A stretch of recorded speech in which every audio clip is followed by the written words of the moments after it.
Hello guys, gals, and non-binary pals, it's me, Big Mike, and I want to welcome you to this episode of Coffee with Big Mike, the series where I sit down for a chat with some rather interesting and amazing people over a nice cup of coffee.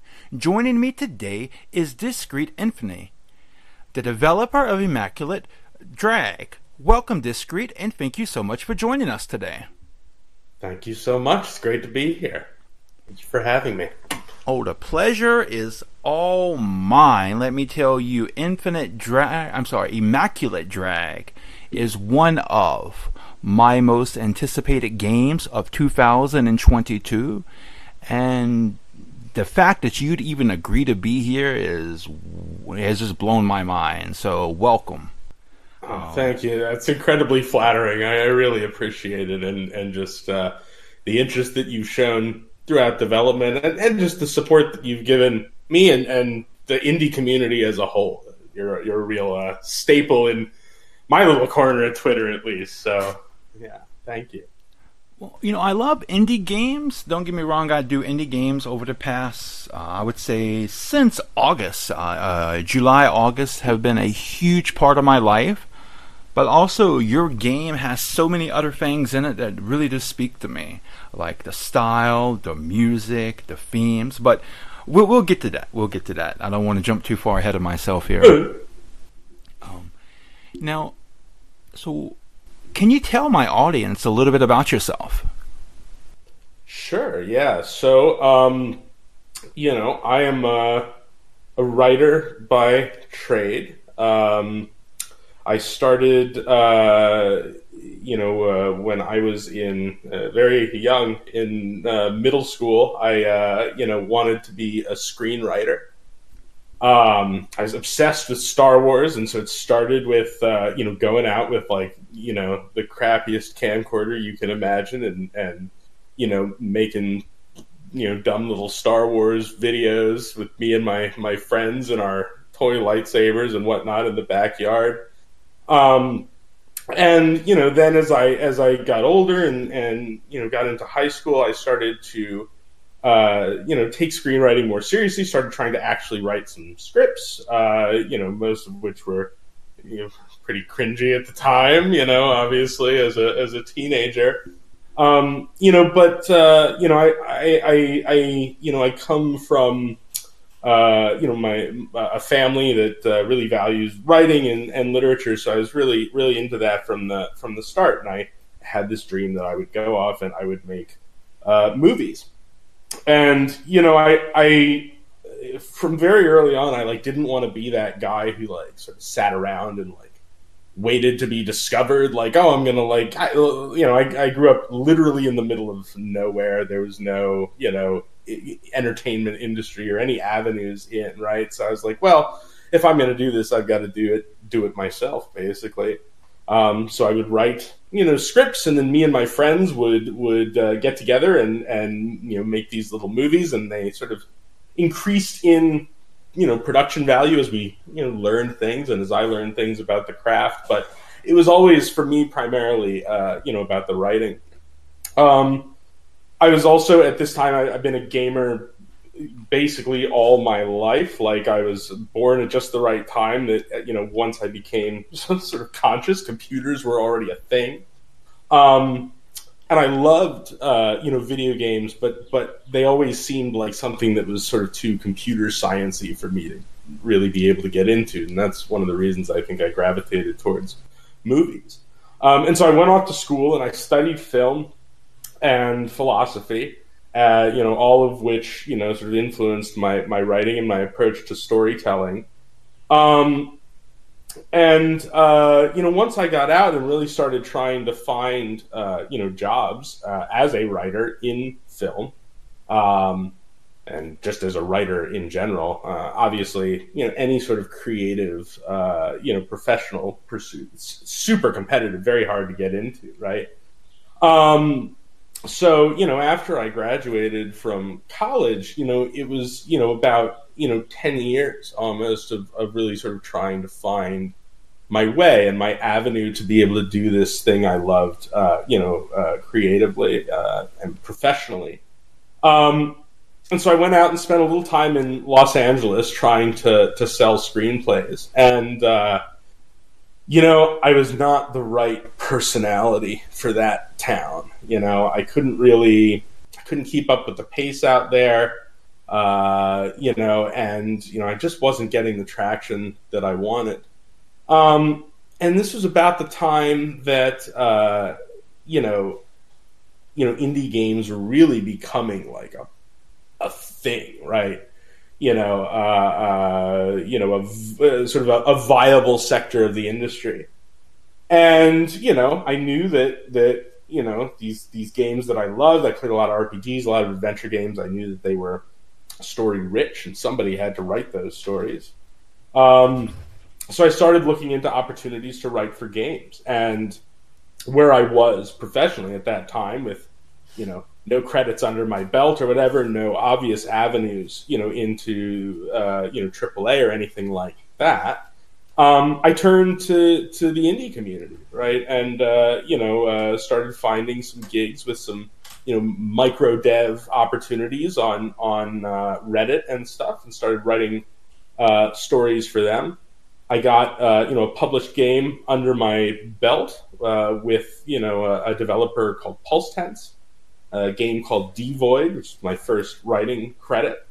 It was all right, very tiny, low production values, but it I had a release title on Steam. And, from there, I was able to sort of leverage that for new opportunities. And eventually I landed a full-time gig as a narrative designer at a AA company, first here in Montreal. And more recently, I've made the transition over to AAA. And so, being able to write and do what I love full time has been really liberating. And it's given me some time to say, okay, well, writing for these big projects, it's fun and it's fulfilling, but, there's still an aspect of it where, I want to pursue my own sort of creative ideas and create things that are sort of more personal to me.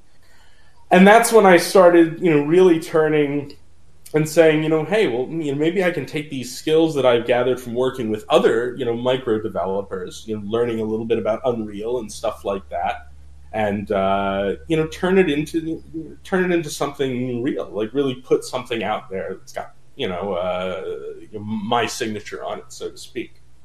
And that's where the Immaculate Drag comes in. And that basically charts my entire course from young, aspiring screenwriter to, a narrative designer and indie developer.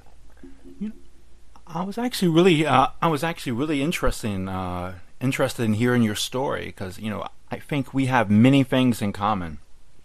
Yeah. About the same time you became interested in in filmmaking and being a screenwriter, and it was about the same time I became interested in doing the same thing. Actually, that's awesome. I would say I was in 8th grade, which in my area is middle school, and yep, and that's the time. 7th, 8th grade, like that.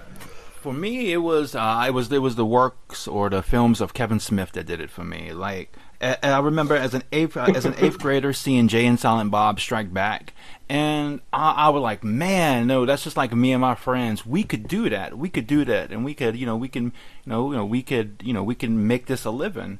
But then it hit me, it takes a lot of money to make a movie like that. How is it? How is it that we could do that? And then.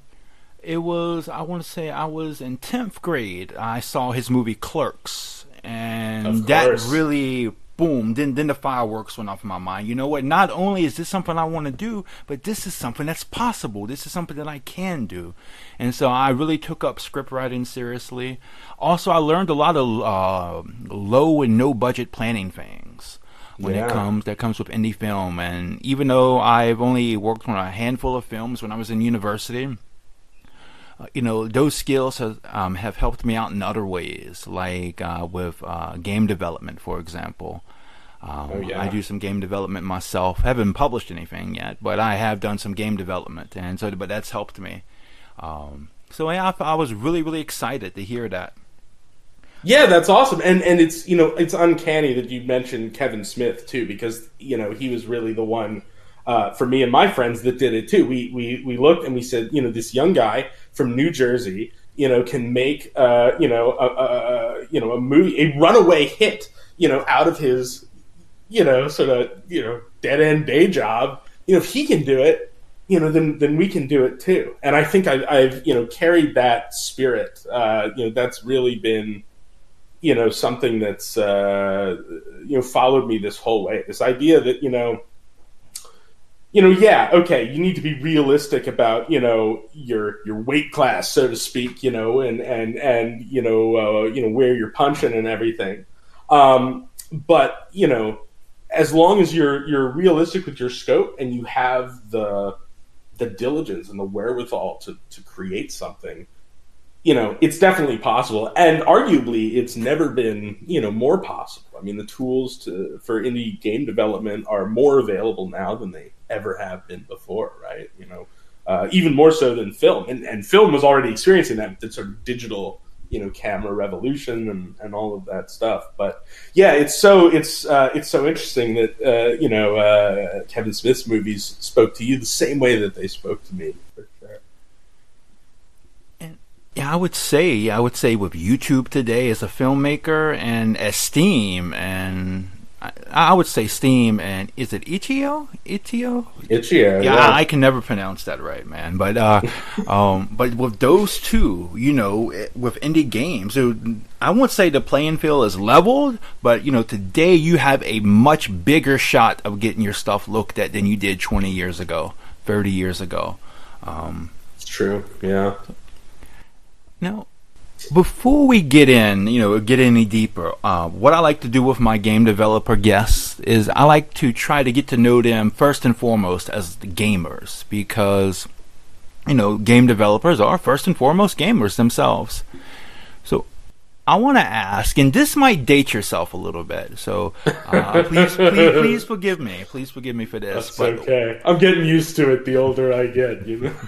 Oh, me too. Me too. Ooh. But what was the first game you ever played? Myst. It was Myst back in, I was probably 4 or 5 years old. Up to that point, my family we didn't have a computer. I was familiar with TV and movies, cartoons and whatnot. I knew that screen media existed. But at that point, I was born in California. When I was about 4 years old, my family moved across the country to be closer to my mom's family.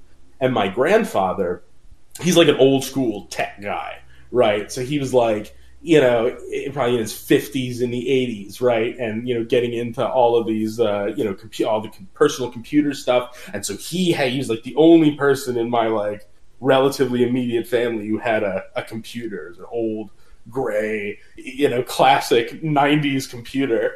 And he had this program on it called Myst, this adventure game where I mean, these days you look back and it's, 256 colors, sort of low poly renders. But man, looking at those screens when I was young, I mean, it was literally like looking into another world that you could walk around in.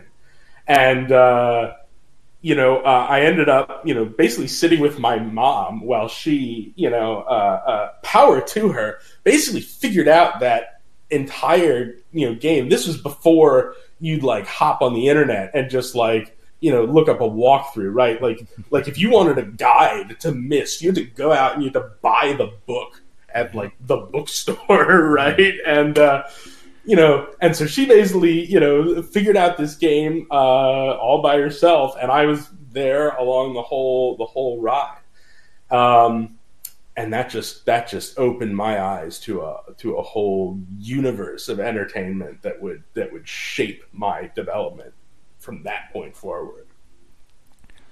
Yeah, I definitely remember those days very vividly. Very, very, very vividly. You couldn't just go out onto the internet and look for, okay, what do I do what do I do here? Well, the internet wasn't so popular then. I mean, it did exist in the early '90s, but nobody really had it. Right. But like I definitely didn't have it, and hell, I don't think I got the internet until around maybe 2004, 2006. But Right. but yeah, so it was, and I remember this one moment. I don't know if you're a big fan of Sonic the Hedgehog. I mean, of course, Sonic the Hedgehog is a classic. I have to admit, I didn't have any consoles growing up, but I had friends who had like Sega and Nintendo consoles, so definitely got my Sonic in. So there's this one part on Sonic 3. It's in the 4th zone, 2nd act. It's called Carnival Night Zone, and there's this place where the wall behind you sealed in, and you just have like this platform, and you have to maneuver the platform to make it go up and down. Unfortunately, in the instruction booklet you're given, it doesn't tell you how to do this, and so many people, myself included, we were stuck there for months, years, no way around it. At least until Sonic and Knuckles came out, and when you played through with Knuckles, you don't go that way, but Sonic and Tails stuck there, man. And so kids today, you guys have no idea how good you have it when it comes to player guides and stuff. You think Dark Souls is hard? Like, you just play Battletoads. Oh man, did you ever play the Teenage Mutant Ninja Turtles for the NES? That was a little before my time. I think my first Ninja Turtles game was probably Turtles in Time. That was a good one. And but I know the reputation of the NES Turtles game. I mean, those games were hard back then, man. I would say Michael, even when he was 5, like even before he saw a Kevin Smith movie, he had a vocabulary that would have made Kevin Smith proud, and that game brought that vocabulary out in him. Nice. I can deeply respect that. I'll tell you. But it was insane, man. It was really, really insane. Some of the curve on some of those games, the learning curve on some of those. Oh yeah. So what was your first game? You were an NES guy first, or what? Well, I guess it kind of depends on how you want to look at it. Like the first console I ever played was an NES. My parents had an NES, and so the first game I ever played, I'm pretty sure it was Mario, Super Mario Bros. But my parents had one of those multi-carts with Super Mario Bros. And Duck Hunt on it, so it's one of those two. But I feel pretty confident it was Mario. Some classic gaming right there, man. My first personal, the console that belonged to me was a Sega Genesis. I got it when I was 5 or 6 for Christmas, and originally my parents had gotten me Tailspin because I love those Disney cartoons and syndication, Tailspin, DuckTales, stuff like that. But I don't know, the game, for some reason this didn't click with me. So after that, they took the game back and got me Sonic 2, and it was love at first sight, man. Whoa. But yeah. And what are some of your favorite games? Oh man, that's the most evil question, isn't it? I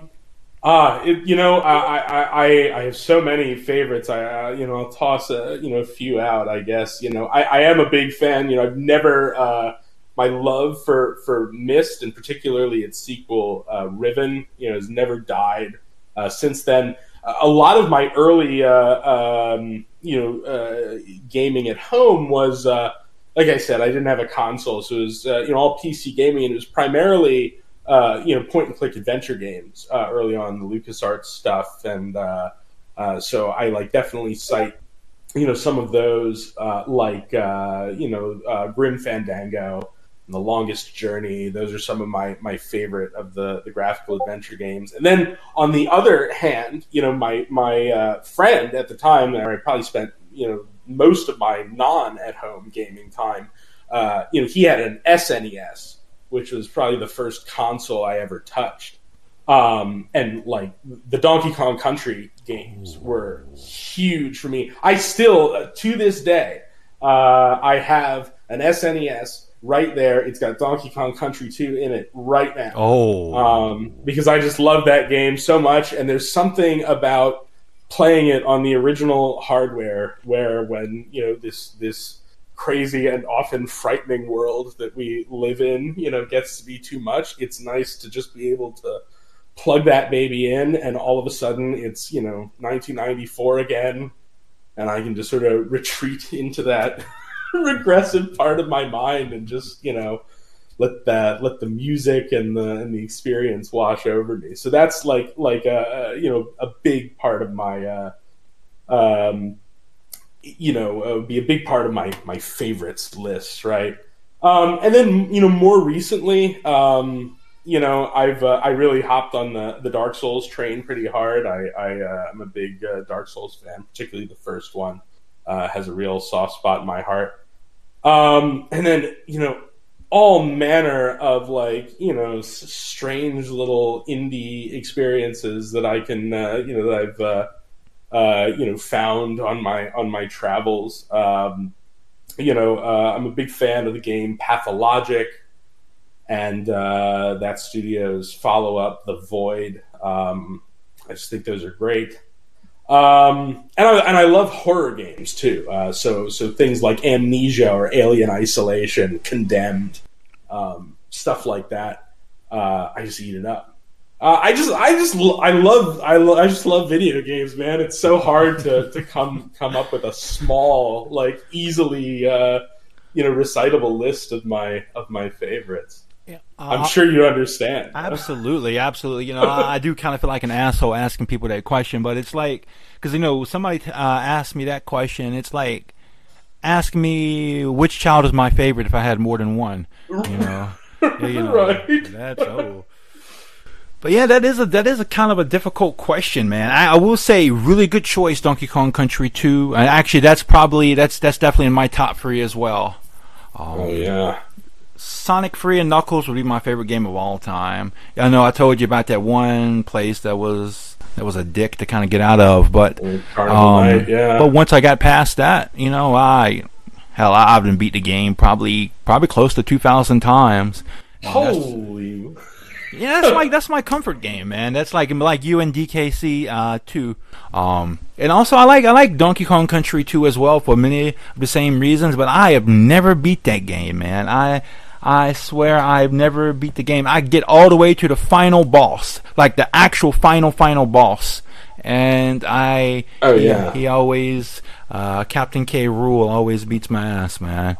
I have to be honest, you know, I've never 101%ed it or whatever, like all the bonus levels or whatever when I was young. Even now, I haven't. I've 100%ed DKC 1 numerous times at this point, on SNES when I was a kid, and then I had it for Game Boy, you know, when you know, whatever it was, Game Boy Color, I guess. I'm not even sure. But DKC 2 is another beast, man. That game is tough as nails, man. And the soundtrack in that game, man. Like Sonic 3 and Knuckles and DKC 2, those are my 2 favorite game soundtracks of all time, man. And both from about the same era, I would say. Oh yeah. And what an era! I mean, the interesting thing too about that era is, like, the hardware on those consoles was relatively limited, and so these composers really had to get, you know, clever with getting these, you know, big sounds out of these these little chips. But I'll tell you what, I find this, you know, consistently. You know, if you want to find, like, you know, incredible musical talent from just, like, working composers, right? You know, not necessarily celebrities, just guys who really pump out consistently good work and just do it for a living, right? I mean, video game composers are where it's at. Like, lots of really impressive talent, lots of really interesting, you know, music.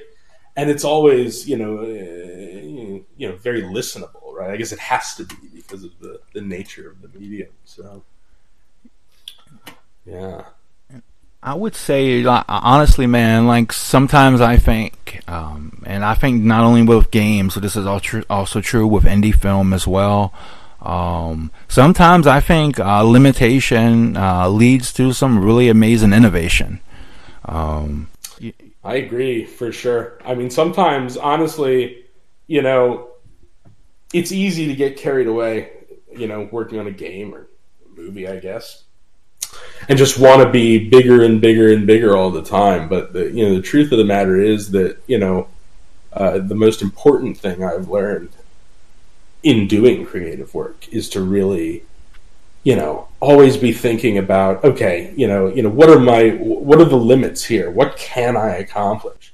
What's the minimum viable product, and then how can I expand on that and make it, interesting? Use these limitations to, find interesting ways to do things. I think what you're saying is, very wise for sure. And now, this is another hard question, and I'm sorry for being such a dick today, but all good. But what game do you think was the most influential to you, or the influential on you, I should say?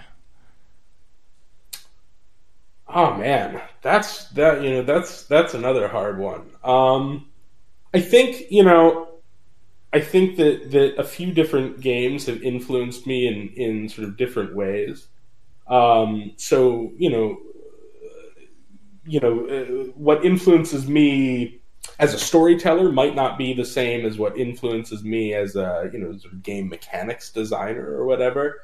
But if I had to point to one game that just sort of encapsulates the way I think about games, it would probably be Grim Fandango. Because it's this beautiful marriage of an incredible narrative that is it's epic in its own right, but it's elevated by an incredible setting and incredibly memorable characters, whip smart dialogue, and then it inhabits this world that is realized through puzzles, which are, at their core, they're sort of, mechanically, your sort of basic, point and click adventure, inventory puzzles and combination puzzles or key lock puzzles or whatever. But they're so beautifully integrated into the world. And for me, I if you can find that, that sort of magic formula where your story and your game mechanics and the world of your game all just sort of come together and harmonize, like that's the golden ticket for me right there. And I think Grim Fandango does that really, really elegantly. So I'd probably choose that. I think that is a wonderful answer, man. That is absolutely a wonderful answer. Thank you. I would say for me, I played a lot of games. I play a lot of games, and as a I guess an amateur game developer myself, I would say the type of games I make tend to be heavily narrative based. Well, I tend to make Nice. or I tend to work mostly with visual novels. Oh, cool. And so it tends to be heavily story based. Though sometimes I do try to play outside of that format. I try to diversify my inspiration. And Sure. there was this really interesting game I played, an indie game as well, and it's a crossbreed between a point and click and a beat 'em up. Nice. It's actually interesting. It's called Brock the Investigator, and really great voice acting, really gritty story. It's really interesting because the character design it reminds me of something you see in like a late '80s, early '90s Hanna-Barbera Disney animated series. But the storytelling, man, very, very, very. It's kind of like a dark cyberpunk dystopian future.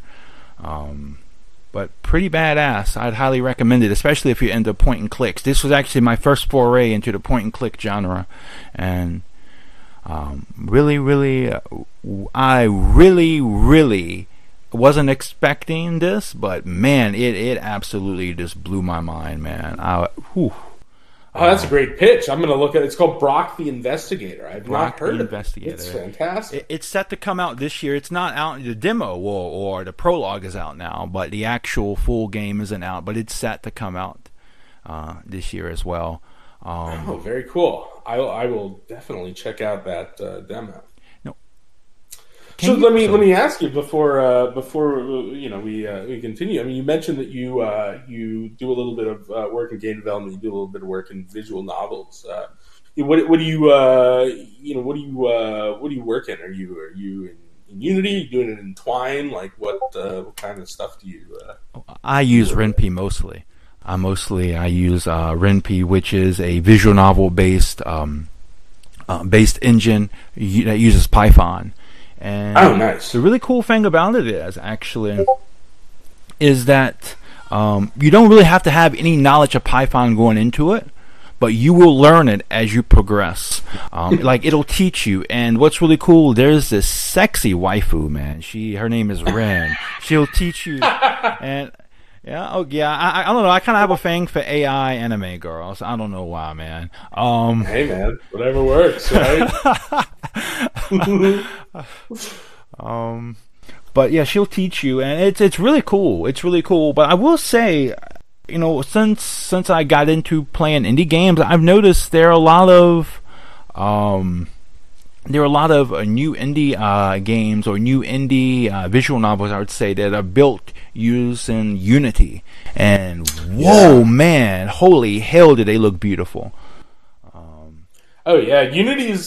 I work primarily in Unreal because it's what I have the most experience in. But I mean, Unity is a really impressive engine as well. A lot of the devs that I know and I'm friends with, big Unity people for sure. And the interesting thing about Unity is that it really it doesn't have any real guardrails, right? So like if there's something weird that you want to make it do, it's just a matter of tinkering in the code enough, and you can get it to do basically anything you want, which is pretty cool. And I can imagine that comes in very handy if you want to sort of push the boundaries of the visual novel medium.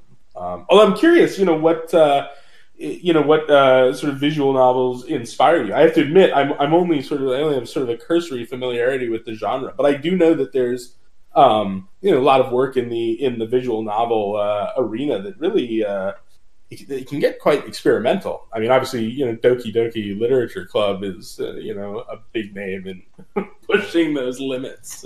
Absolutely, and that would actually be one of them. Actually, that would actually be one of them. And from a storytelling perspective, let me tell you, if anybody ever has trust issues because of playing a video game, that would be the one. That would be the one, man. But yeah, I would say. Well, let me backtrack a little bit. So there is a production company called Key. They made a lot of visual novels, Air, Canon, Clannad, and actually I came across those titles not primarily based on their visual novels, but on the anime adaptations. And really great stories. And then after, I was like, oh wow, this is a good anime. I need more.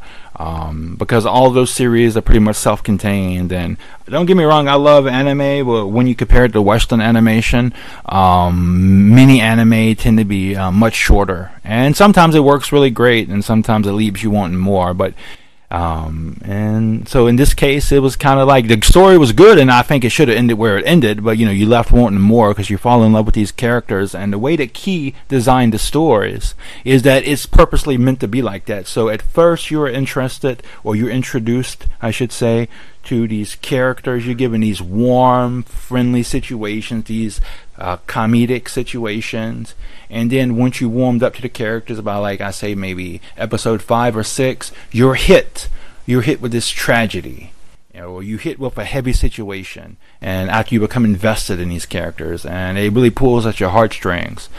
And and even the visual novels are like that as well. And so once I started playing those visual novels, I started picking up on that, and I was like, oh wow, there's some stories I want to tell.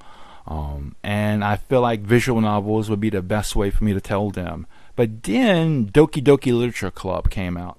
And Dan Sabalto, I probably butchered the hell of his name, but Dan, when he was writing Doki Doki Literature Club, he looked at the key visual novels and how they did, how they functioned, how they told stories, how they roped the player in, with these warm moments. And he wanted to do the same thing, but instead of like having like a tragedy, he made it horror.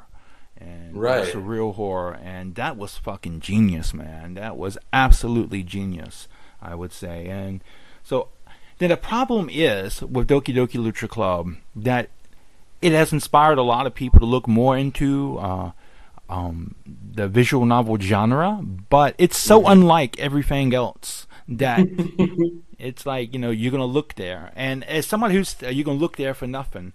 And because there's nothing there, and as somebody who's taken inspiration from Doki Doki Literature Club, I was like, man, what can I do with this?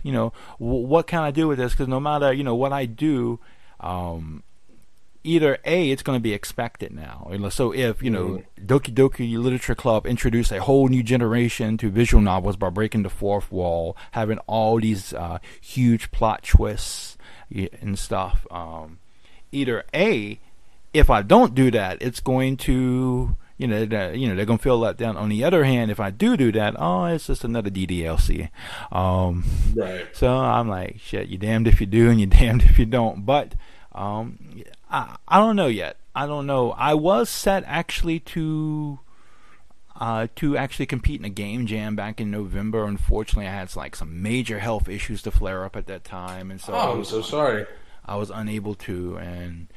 But yeah, it was actually it's a really cool if you like shit posting, if you love shit posting, it's called Rage, Really Amateur Game Expo, and so pretty much it's like shit posting but game development, and so you make the worst perfect game. For me. It's really interesting what you were just saying about Doki Doki and just the quality that some of these. These games that come in and they subvert, the genre, whatever it is, right? In this case, visual novels, and introduce, some really new perspective. And it's, what you describe is something that I grapple with creatively on a pretty regular basis. It's like, I'm really inspired by these people. I'm really inspired by these genres, and I have these genres that I like to operate in. And then I'm really inspired by these people who come in and they do really clever things within the genres and do these interesting subversions and inversions and all of this stuff. And then, it's so, the statements are so powerful, right? That it's so hard to like not, to try and sort of carve out your own sort of unique ideas, right? And not just sort of, reiterate what you've, what you've seen or what is influencing you.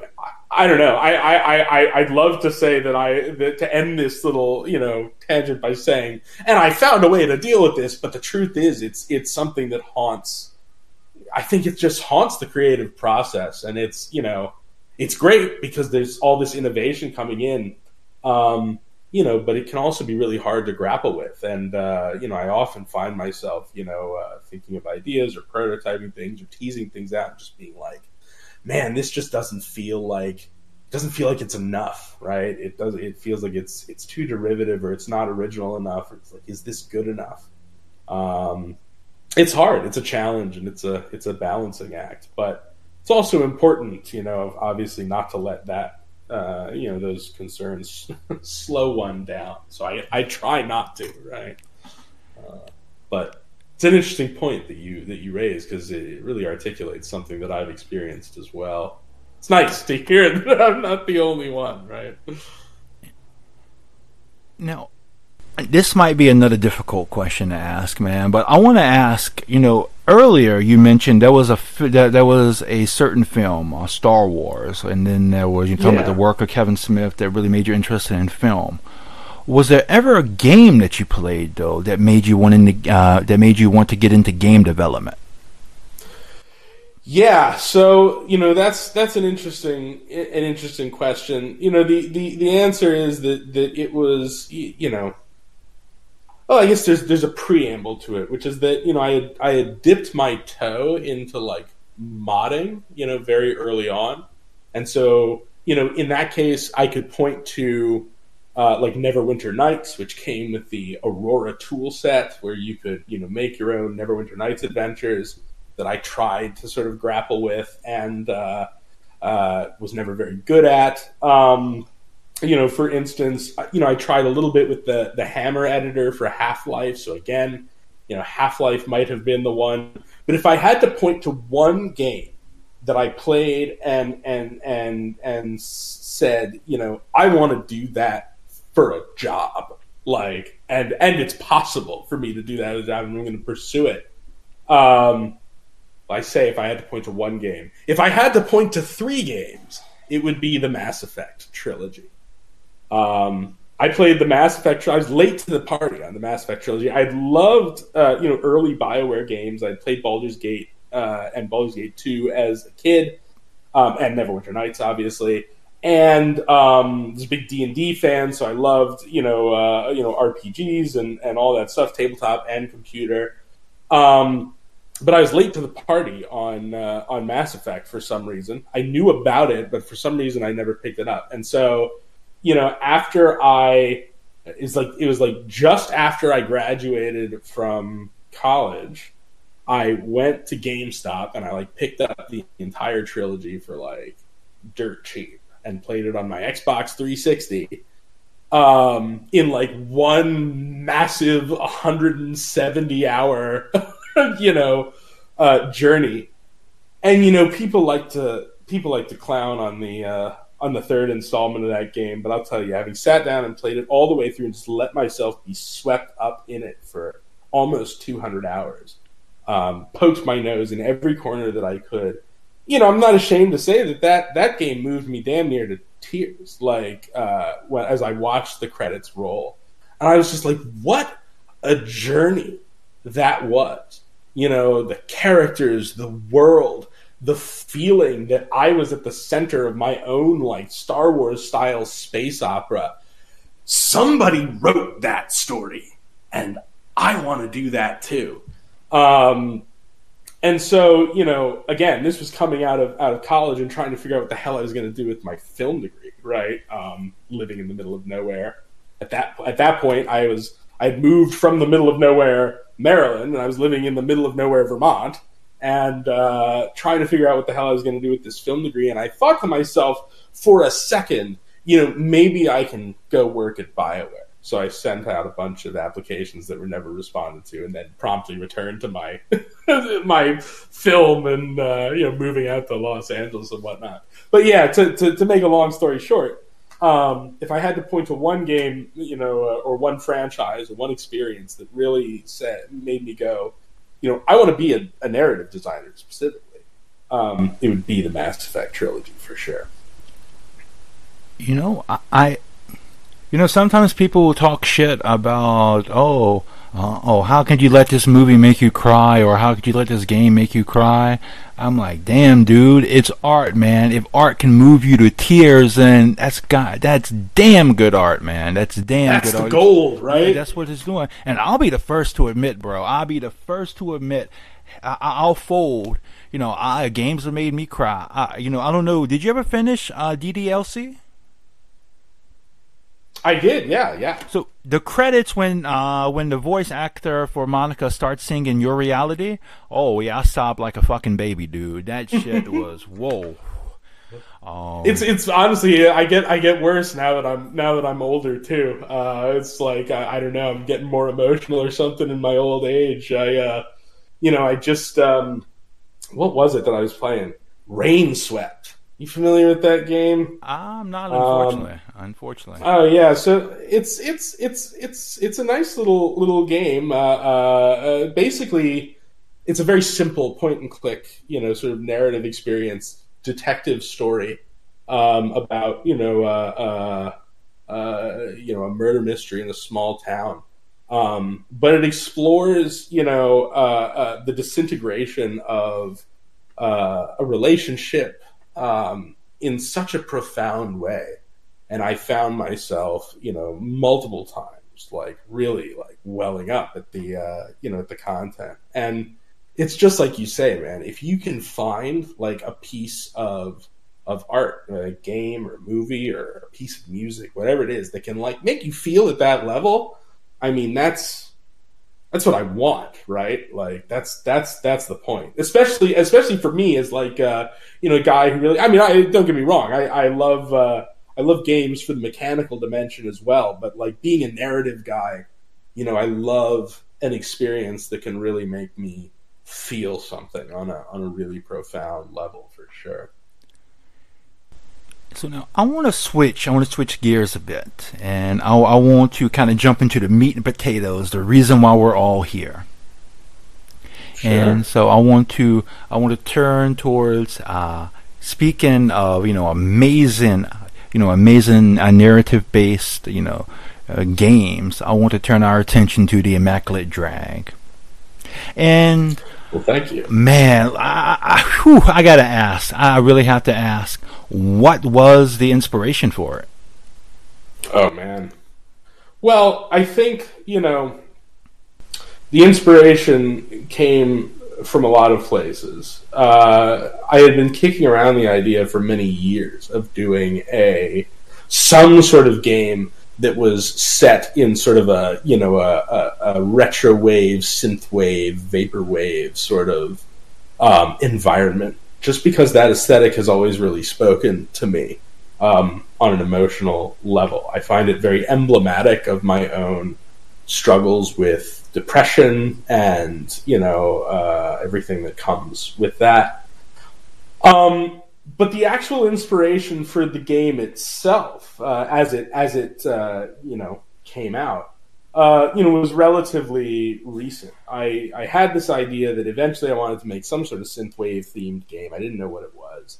It was rolling around in the back of my mind, and then around my birthday last year, so beginning of May, I was in the middle of working on prototyping basically a low poly sort of PS1 style horror game that was heavily inspired by Condemned's mechanics, so like scrappy melee survival horror.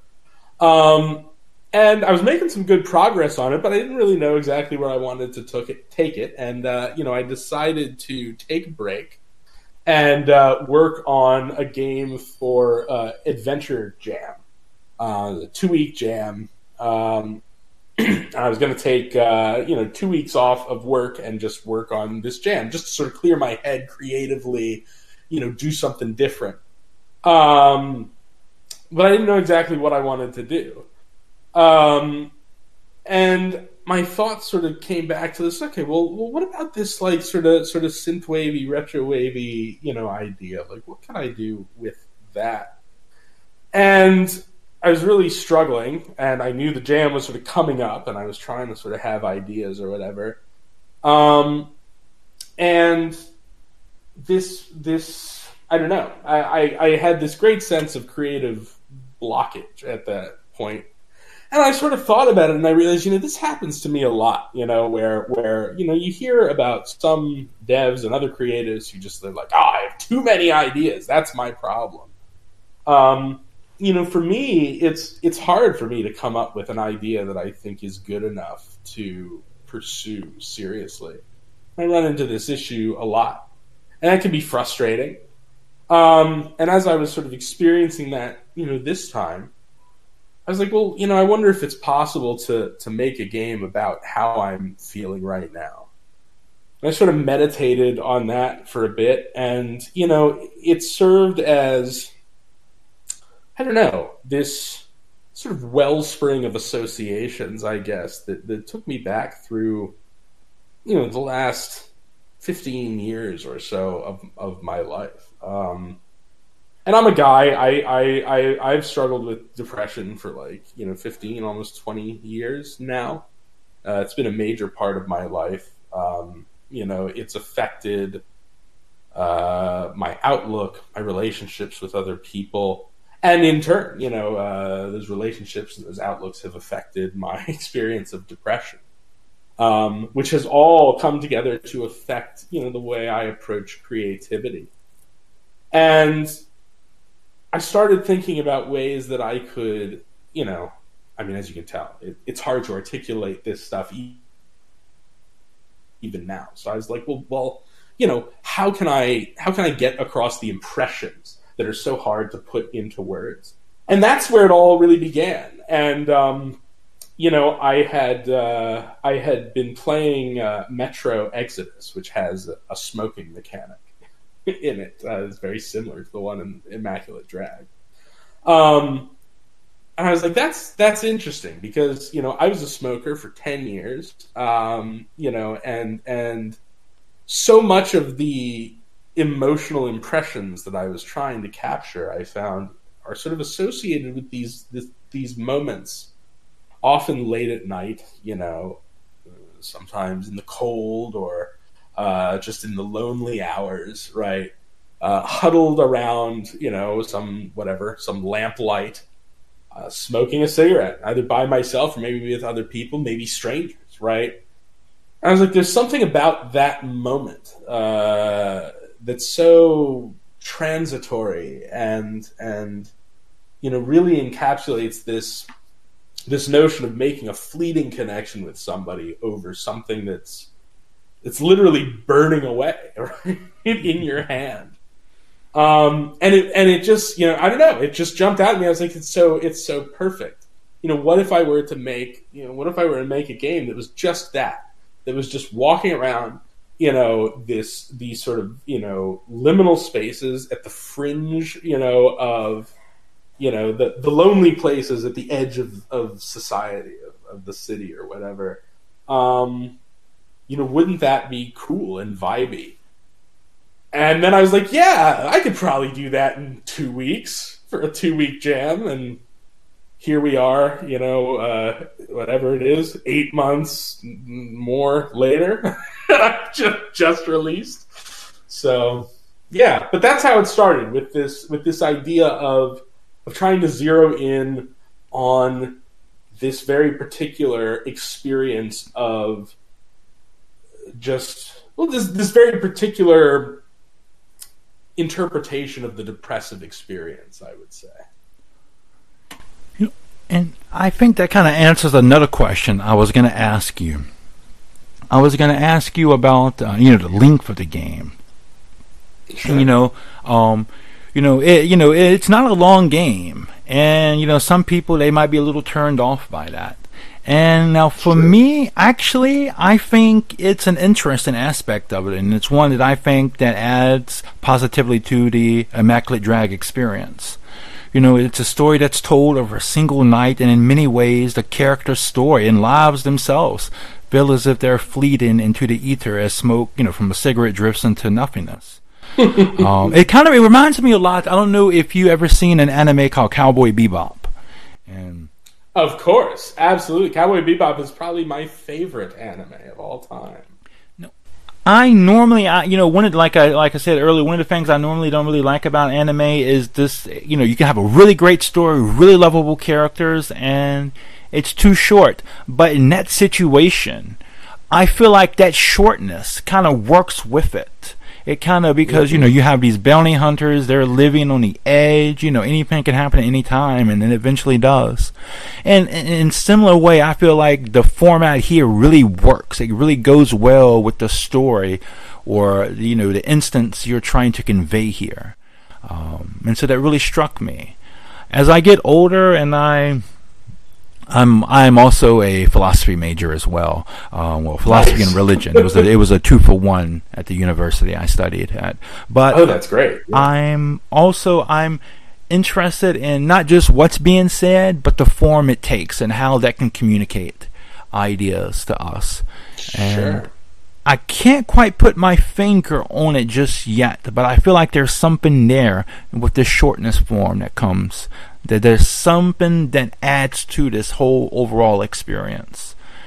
I would say. I'm glad that's how you feel, for sure. It was, I mean, it's a number of things. First of all, obviously, yeah, like I mentioned, it was originally meant to be a jam game, but even after it became obvious that it was going to be bigger than that, I knew that the experience had to be compact, right? It's not an experience that can overstay its welcome. There's only so many of those conversations that you can have, and times that you can stand there smoking cigarettes with these various characters, I think before it starts to lose its impact. So there was a great deal of sort of economy of ideas that had to be divided up between these 5 characters, right? These 5 moments. And so I think that's really important. And the it's true. There's a way in which it experientially allows the game to perform the sort of fleeting quality of these moments as well, because it doesn't you don't spend a lot of time in this space. And I think that the other thing too is that doing it in that way allows the experience to be had in a single sitting, which I think is important. It's saved, so you don't have to. I understand some people have obligations, you have kids and whatnot, so I didn't want to force anybody to sit down and play it in a single sitting. But I think it works if you do, and then it sort of cuts off after roughly a half hour, 45 minutes, depending on how leisurely you take it. And then what you're left with is a lot of time. Is just the opportunity to reflect on what's happened, right? And if there was too much more to the game, then you'd lose these moments as new moments sort of replace them, and you get far down the line, and the beginning of the game would be sort of foggy and hazy. But keeping it all contained like this, and then cutting it off and saying, okay, here are the ideas. Now just sort of sit with them and reflect.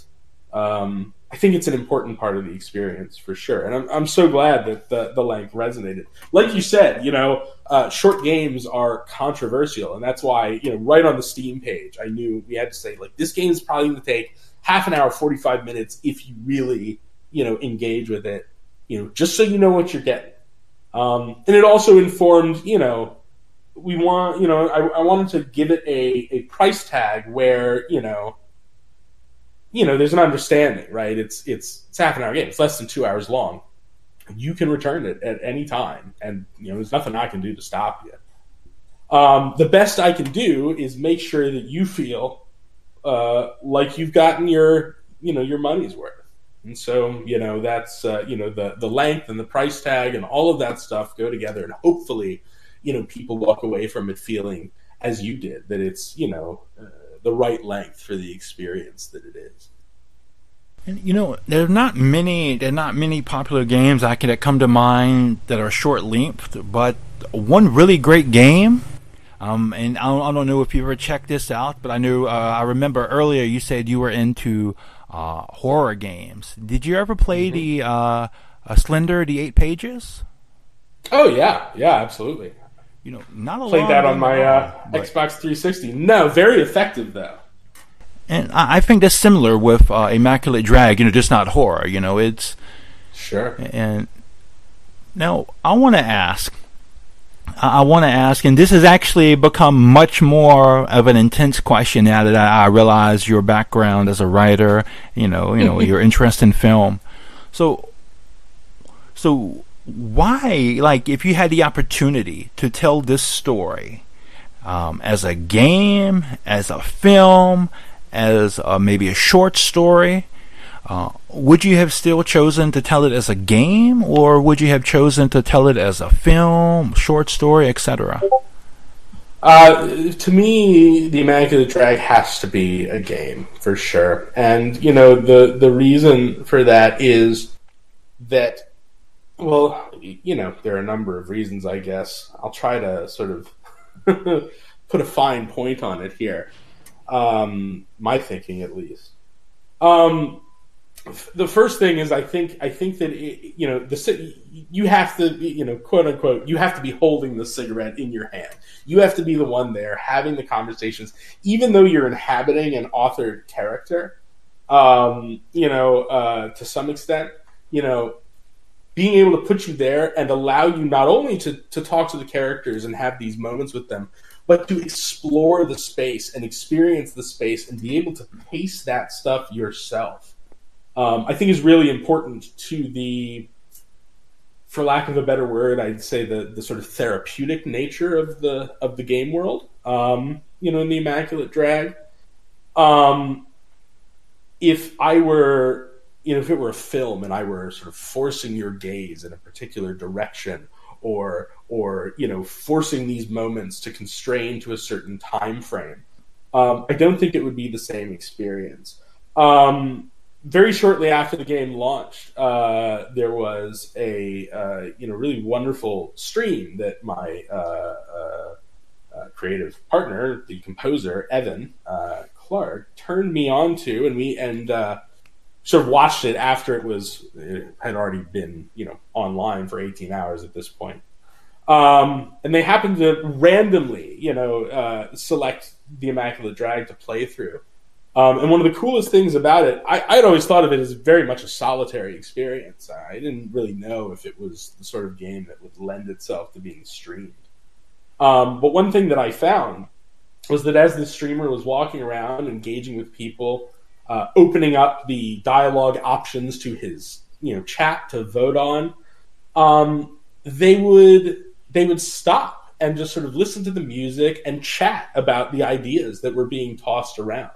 Sort of free associate with things that the characters were saying, and it would start these pretty long discussions in the chat, and they'd just be sort of shooting the shit, and the music was playing in the background. I realized, like, wow, you can really relax in this space. I don't think that you get. Yeah, I think clearly you wouldn't get the same experience out of a film, for instance. The other side of it as well is like I was saying before, you are occupying an authored character. Like Max is a character; he has a backstory that you can infer from the surroundings, from the things that he says, from the objects you can interact with in his hotel room, and all of these things. But at the same time, by putting the player into Max's head, having them look through his eyes, it stops him from invading the experience, right? So he's there, and you can latch on to him and his qualities as a character as much or as little as you want. By having him be a first-person character who doesn't really take up much camera space aside from, looking at his hands as they are yours as he's, smoking a cigarette, I think it really gets his character the hell out of the way of the experience for you. And again, it comes down to a matter of the interactivity, allowing the player to pace the experience themselves, to direct the experience themselves as much as they want to, right? In a film context, you couldn't have the non-linearity of being able to, explore, the block, and talk to the characters in the order that you wanted to, or experience the various monologues and whatnot. And I just think that's a hugely important, aspect of the overall experience. And that's why I think it really has to be a game. I think, the game it's an interesting game for so many reasons. And one of the things I really find interesting about it is it kind of has this interesting balance to it. Like, the vibes are very chill. You have like lo-fi, hip-hop, or slight hip-hop jazz feel to it. But, it's like something like, it's like a cool, it reminds me like a cool, like Miami night. But on the other hand, it deals with a lot of heavy shit, man. Like a lot of heavy shit, like depression, relationships, suicide. Should life, is life worth living, and how should we live it? So I found that to be a really, really interesting combination there. And it works really well. It works really, really well, I think. But Well, I'm so glad to hear that for sure. Because that was yeah, honestly, that was part of the experiment for sure. I've often struggled to articulate this point. So again, I'll do my best to do it now. But you know, as somebody who's experienced depression for 15 to 20 years at this point, I often find that I have difficulty relating to a lot of the popular depictions of depression. Which is often, portrayed as just this sort of, immovable, unstoppable darkness, just absolute crushing, often, visceral horror imagery is associated with it, monsters and blackness and all of this stuff. But, while there are certainly moments that have those vibes to my own, depressive experience. Often I find that emotions such as longing, wistfulness, nostalgia for something that I'm not even sure ever existed, right? Images of things that appear to be, I don't know, beautiful or happy or peaceful, and yet are incredibly distant, from me. These are the things that really, color my experience of depression. And I find a lot of this, the one place that I really do see a lot of this stuff that I can really strongly identify with in that regard is in, lo-fi hip hop and, retro wave, vaporwavy sort of culture. You have these, there's a quaintness to it. There's a fixation on these, often on these tropical environments, Florida, right? Miami. These ideas of sort of idealized, neatly packaged, fabricated paradises, right? But of course, those places don't actually exist, at least not in that way, right? And that really like sort of speaks to me. So when I see a lo-fi hip hop video, right, and it's got some sort of little pixel art, simple pixel art animation of a some sort of placid scene, nighttime scene, nostalgic 90s or something like that, and this sort of soft, wistful, but still sort of driving, musical beat to it. That's something that really, I don't know, there's an emotional nugget there that I really wanted to sort of latch onto and make, almost a little lo-fi video that you could walk around in, right?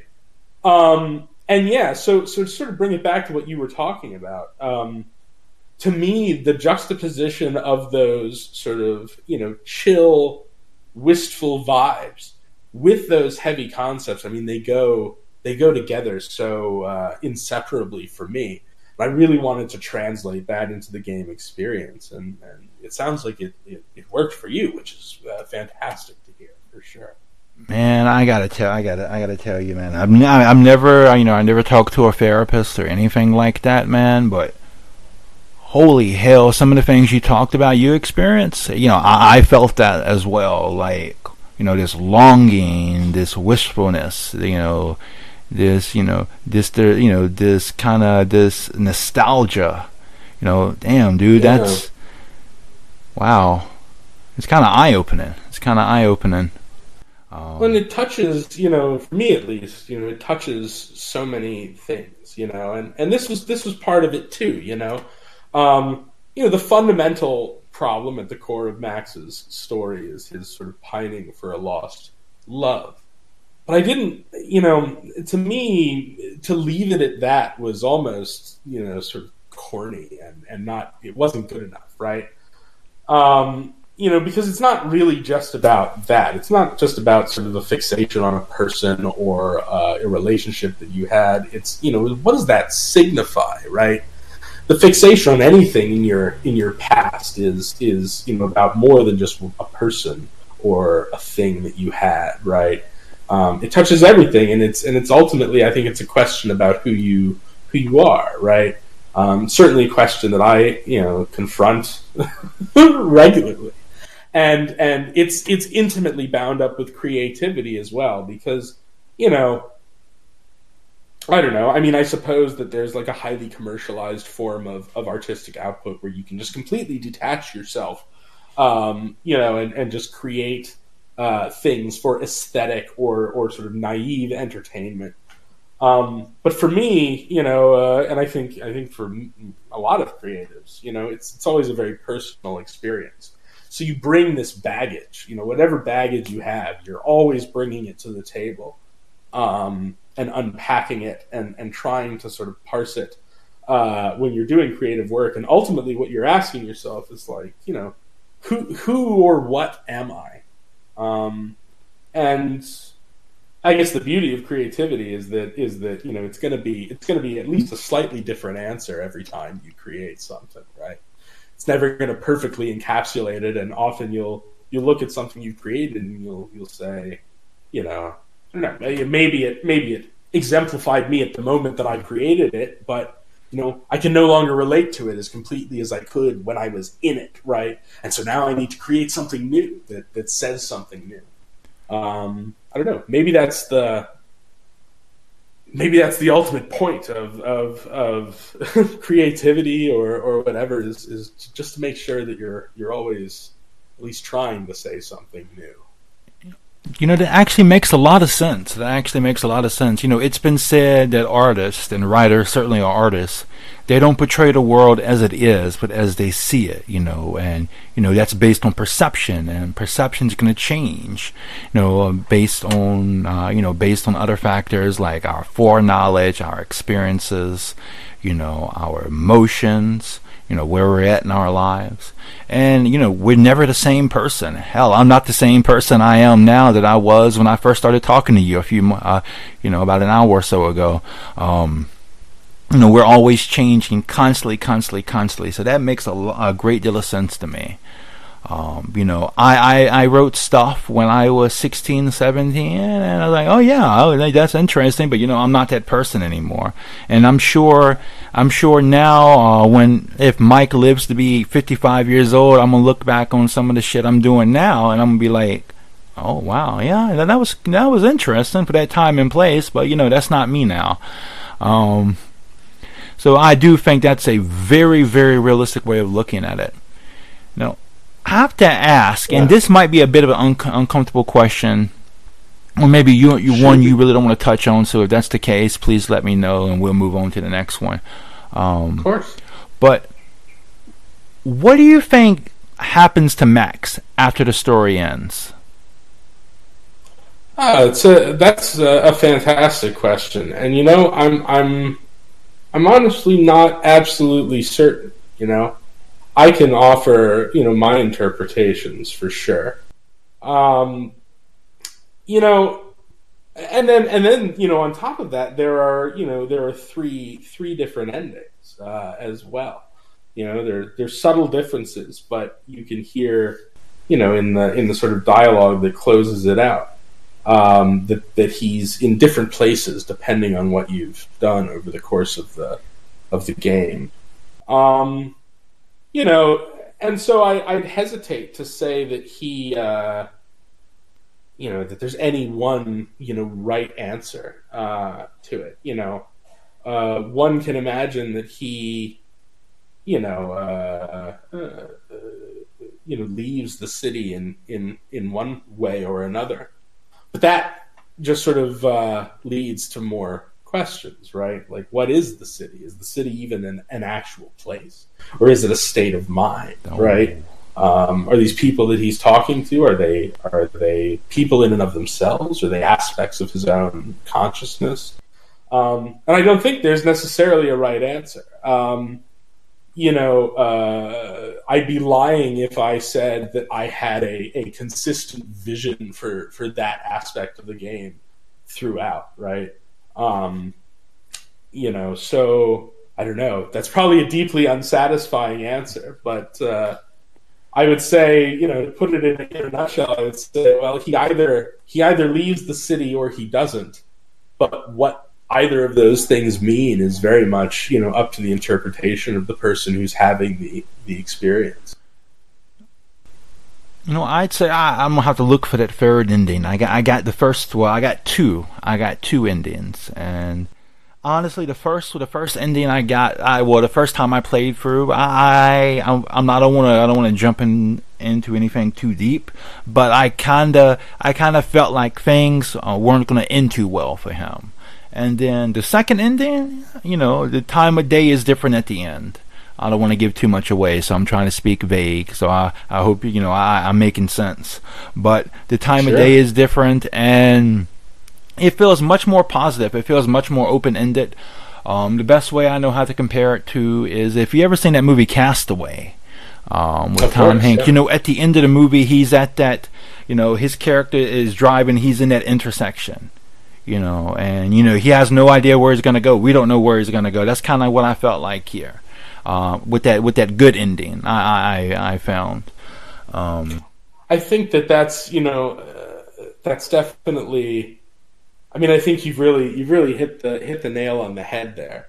It's not that there's a definitive answer to what happens sort of after he, after the credits roll or whatever. But it's possibility, right? What possibilities are sort of open to him. And I think you're right to point to the shift in time of day it's significant. It certainly indicates that progress is being made in some way, right? That he's moving forward, and whatever that means for him, it's probably a good thing, right? After all, as it says on the tin, the Immaculate Drag is ultimately a game about letting go. And how important that is, Don't get hung up on things. Now, who is your favorite character in the Immaculate Drag? Oh, it's Lucy. Lucy is 100% my favorite of the five main casts, for sure. There's something about her outlook that is perhaps the closest to my, I don't know what you might call my ego discourse, right? My conscious thought processes. She's a creative, and she's, it's funny, the character Pierre mentions at one point that the city is not the sort of place that anybody's from. But if anybody were to be from the city, it would probably be Lucy. She's very comfortable there. And I don't know. It's hard. I have to admit, it's hard to pick a favorite out of all of them because they all represent aspects of me, of my outlook, right? But Lucy probably represents the parts of me that I like the most. I'll be honest with you. For me, that's a hard question to answer. If you were to turn that question around and say, Michael, what's your favorite character? For me, it would have to be between Dino and Pierre. And like for first, nice. Pierre, I feel like I feel like I've been there before. I feel like as an artist, as a creative type myself, I feel like I've been there, and you kind of stuck in this place, this place that you don't feel like you belong, and but you can't really leave, and so you're just kind of there, and you try your best to try to find other people like yourself. On the other hand, sure. Dino, there's so many things I like about Dino, and one of my guilty pleasures in this game, man, is just annoying the hell out of him with that bell, and and I feel really bad for that because he's such a cool character, but it's just But just the life he's lived, at least what we can glean from his dialogue, it seemed like he has a lot of life experience. He was former cocaine dealer, Yeah. and but it seemed, and the advice he gives his he gives Max to eat every sandwich, fuck every woman, to it's just it's something. I mean, it's realistic. It's realistic. I mean, I'm not necessarily say I agree with the advice he's given per se, but I'm just saying it's something that somebody in that situation would probably give. Sure. But I just that's great. I mean, Dino encapsulates several influential figures from my life who have given similar advice, and I definitely felt that perspective. Well, I mean, I've internalized it to some extent or whatever. Again, like I don't know that I'm as as much of a cowboy as Dino is. But somewhere in my mind, the people I've known who are sort of like that, they have a special place. And so, I really felt like that outlook was, it needed to be represented. Of course, it's also interesting that he's the one character that you do not share a cigarette with. It's sort of an interesting thought. But Pierre as well. It's so it's really interesting to hear how he resonated with you too, because again, like I say, with all of these characters being sort of facets of an attempt at capturing some sort of universal truth about creative individuals and our experiences, the notions and outlooks that we share. Yeah, he's an important one for precisely the reasons that you've said. That feeling of that the elusive feeling of belonging anywhere, right? But yeah, it's really awesome to hear the way these characters have resonated with you. And I know you mentioned that a lot of these characters reflect yourself, and Dino kind of reflects some people that but were any of the other characters inspired by real people? Yeah. I mean, the I would say all of them, speak in terms that I've, they're parts of me, but they are parts of me.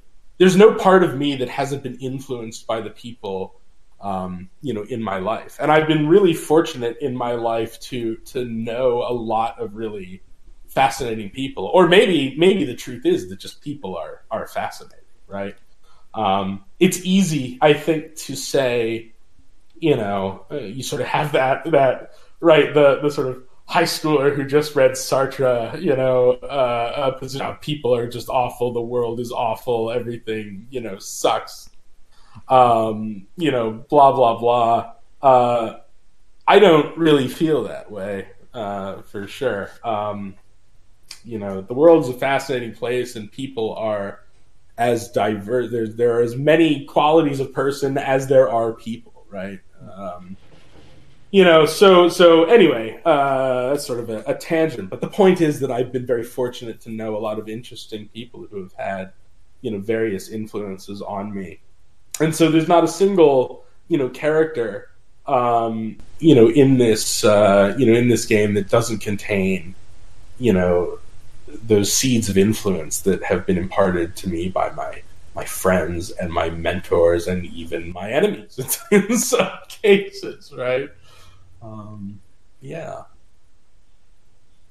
I definitely, I would say, I would say I agree with your assessment of people. Like, man, I've been on both sides of the Pacific, in my day jobs. I'm basically paid to have conversations with people, and I've talked to hundreds, if not thousands, of people from all over the world, man. And you'll find that there's almost as many different types of people as there are members of the population, man. And So I definitely think, nobody, there's not all good people, all bad people, but there are many, many, many shades of gray there, man. Many, many, many Oh, shades yeah. of gray, I would say.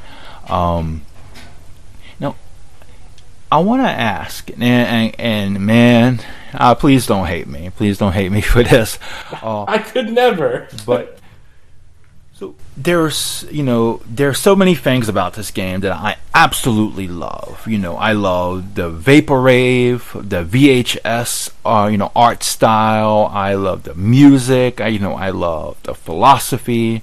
But what do you think you love the most about it?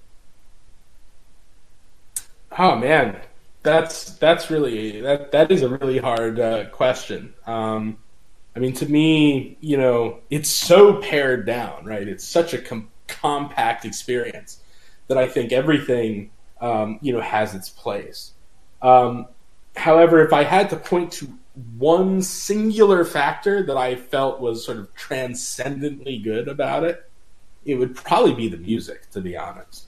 The music it's perfect for the game in my opinion, but it is also music that I love to listen to outside of the game. My good friend Evan Clark was kind enough to grace me with his work as composer on this, and I can't thank him enough. I mean, the game was mostly in place, at least in sort of rough form, before I brought him on. And it was funny too. It was sort of by happenstance. This is sort of the way it goes. I mean, I have a lot of, I don't have a lot of, I have a small collection of really close friends. But we're scattered, I've moved around a lot. I'm in Canada now, and Evan's back down in the States. And we hadn't talked for quite a while. I mean, probably a couple of years. And I was working late one night on the Immaculate Drag, just getting to the point where I was starting to think about music. And I was like, I think Evan would be, great to do the music for this. And not 2 days later, he called me or texted me out of the blue. It was almost eerily perfect. I'm not, I'm not a guy who believes in fate in any sort of mystical way, or the universe aligning on my behalf or whatever, but there's some things that just line up just too perfectly, and it's a little spooky. And that was definitely the case with this. And he came on, and we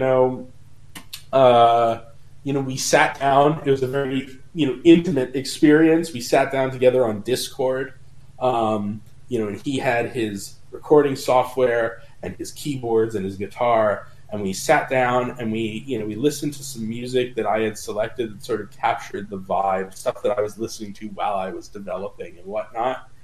And we also dug deep into some old ideas. We used to play in a band together, so we dug deep into some old ideas and tried to figure out if there was anything that we could use as a start. And he just started to play. And there it was, the sound, just the sound of the Immaculate Drag just started to come alive before my eyes.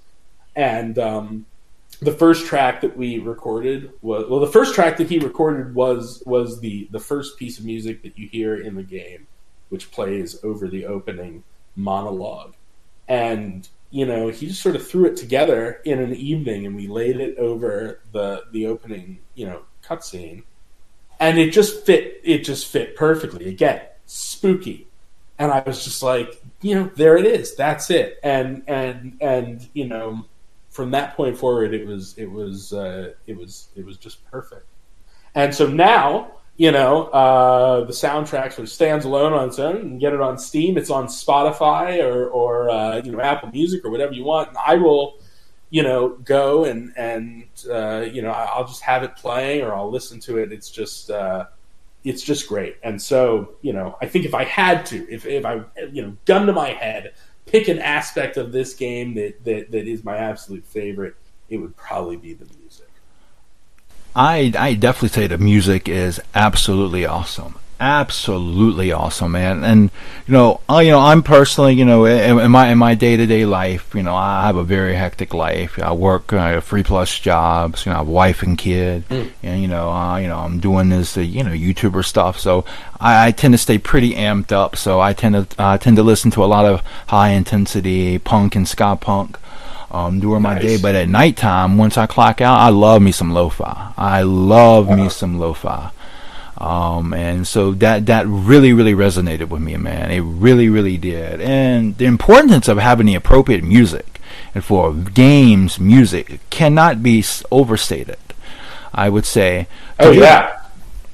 Could you imagine, like, just some film, and the music didn't match it at all? Let's say, what have you ever seen? Are you familiar with The Punisher? Of course, yeah. So let's say the Punisher Warzone, and so at the end when he's going through Jigsaw's lair and he's fighting, he's killing the thugs and stuff, and let's just imagine instead of playing Rob Zombie, it was the music was Pop Goes the Weasel. That shit would be crazy, right? Which I guess would kind of work on its own way as well. But, it'll have a completely different feeling. Or let's look at like a children's cartoon. Let's say like Disney, like Snow White or something like that.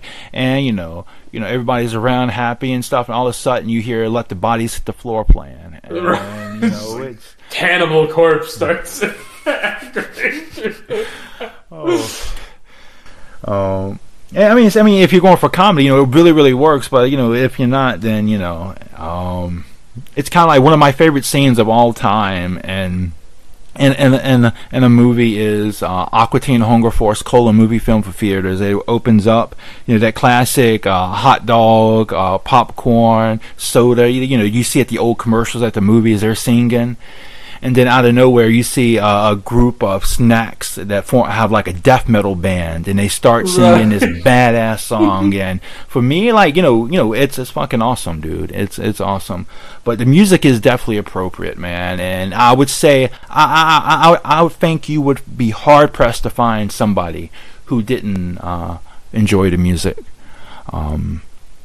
Yeah, the reception has been great, which is really, really nice. So it was very validating for Evan as well, because I mean for both of us, this was our first sort of big let's really release something together, so that's great. And the other side of it too is that with this kind of story, this kind of experience, if the tone isn't right, then it runs the risk of landing wrong, right?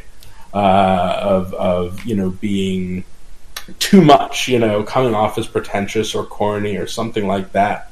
But if you can nail that tone, so everything had to be sort of perfectly lined up to support the tone, and the music really, really helps. But I'm like you, honestly. In my day to day life, I mean, I love me some lo-fi. I love me some synthwave. I like a lot of music. Probably like at least one thing from every genre of music ever to exist. With the possible exception of like harsh noise or something. But I'm a big death metal guy. And stuff like that. So. That approach certainly wouldn't have worked. You need that 3 a.m. vibe for the Immaculate Drag for sure. And now, while on the subject of sound, I have to ask, how did you go about finding the voice actor for Max? Well, in the words of Obi-Wan Kenobi, of course I know him. He's me.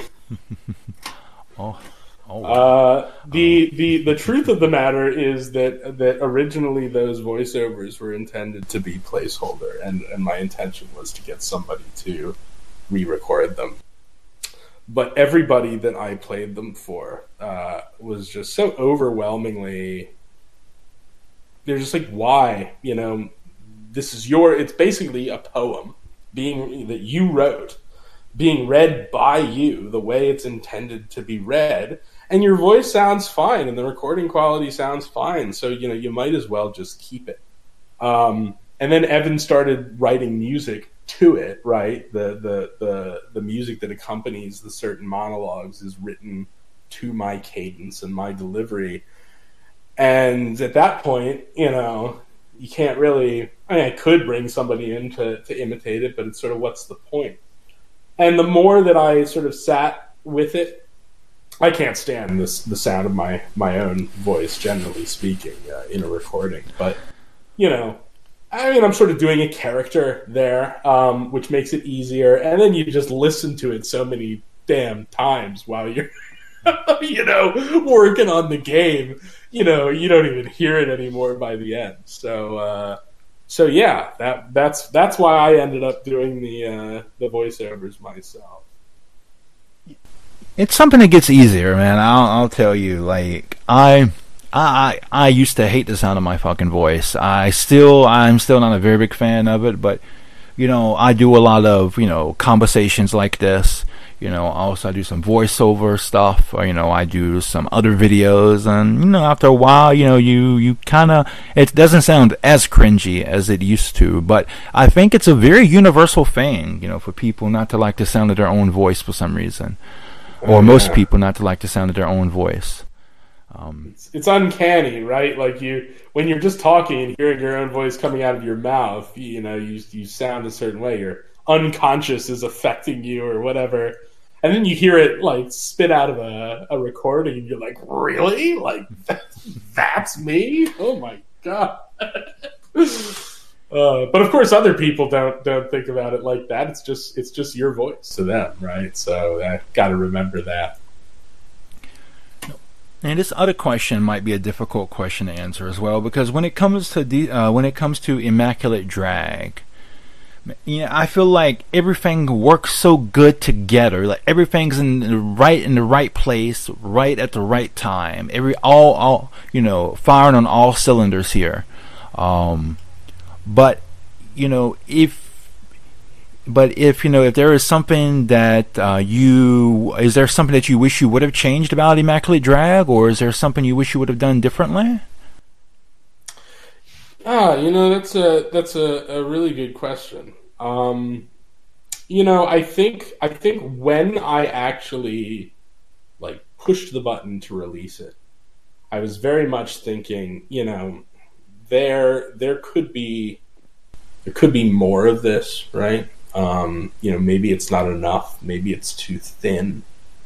But the truth of the matter is that after seeing how it's resonated with people, I'm sort of like, I should not be neurotic about it, and I shouldn't think about, things I, woulda, coulda, shoulda, right? And arguably that's the whole point of the story, right? Don't get hung up on those things. So I think, at this point, no, I'm happy with it. I think it stands really nicely, as it is. And the response of people like yourself and everybody else who's just been so supportive has really helped me feel confident in that. So very appreciative of that. Oh, you're quite welcome. You're quite welcome. Now, a closely related question I like to ask my solo developers, such as yourself. If you had the opportunity to start all over again and you could have a team to help you, would you choose to have a team, or would you still choose to go solo? Well, I'll tell you what. While I think me being a solo dev it's like a technical term. Doesn't even really quite fit. In many ways, I did have a team for this game. It was a small team. I did, yes. The literal development side of things was me. But in addition to that, I had a colleague of mine who helped with some textures. Obviously, Evan's musical score.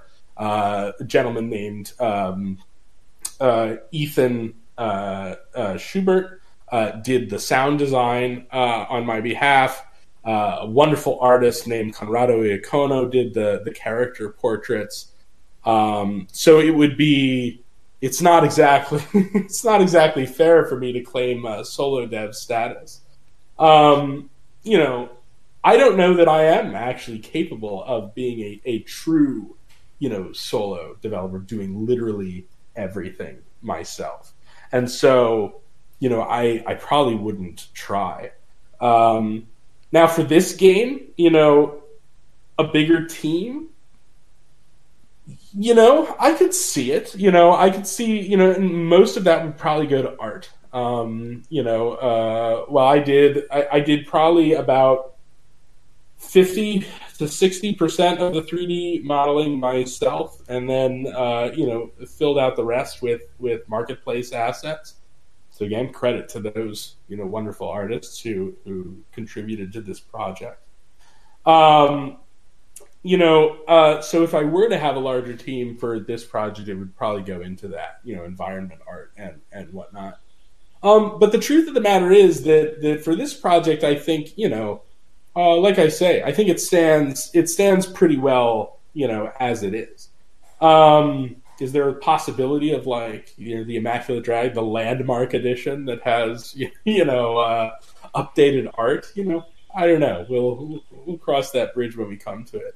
Now, on the other hand, I would love to do bigger projects, and bigger projects would absolutely require, some more people.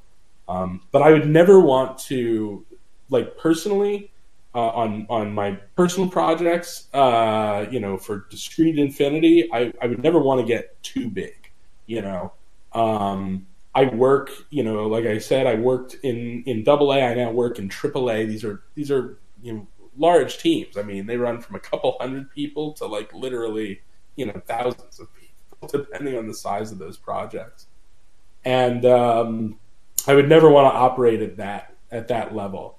But given the opportunity to put a small team together and tackle a larger game, yeah, man, sign me up. I hope that's in my future. Speaking of the future, what does the future look like for Discrete Infinity? Are there any projects you want to work on? Is there any chance we could see a vaping-based sequel to the Immaculate Drag? Something like the Immaculate Drag 2 E-Cigarette Boogaloo? Well, so I don't want to make any promises right now. If there is a story that needs to be told that is set in the world of the Immaculate Drag, I am 100% open to returning to that world. I do think that it's a world that is bigger than just Max's story, or it could be. But I'm not committing to anything there right now. It needs to come just as naturally as the original idea did. Now, on the question of the future more broadly, I do intend to continue making games, under the Discrete Infinity label. I don't know just yet what the next project will be. There are a couple of ideas floating around that, a few prototypes in the pipeline that I could pull from, but I haven't committed to any of those yet either. Now, in the immediate, and again, I'm speaking very tentatively here because I can't officially announce anything. But I will say that it is my intention to bring the Immaculate Drag to other platforms, and that would be my first priority in the immediate. As to what those platforms will be, it remains to be seen. I'm in the process of exploring the options there, but I do think that it would be a nice experience for console audiences as well. So now, there's this one question I really have to ask, and let me know if it's too personal, and we'll move on to the next one. But I want to ask you about your name, Discrete Infinity. That's such a badass name. Where did that come from? Sure, yeah. So Discrete Infinity is a it's a linguistic term that refers to the property of language, whereby language consists of many discrete elements, words, which can be arranged there's a finite number of discrete elements that can be arranged in an arguably infinite number of ways to constantly generate new ideas and new statements, right?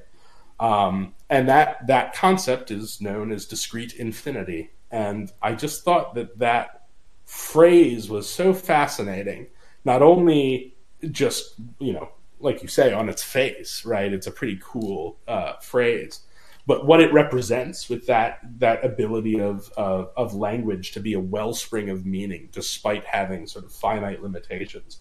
I just thought that was a very powerful thing. So I decided to take it on as my handle.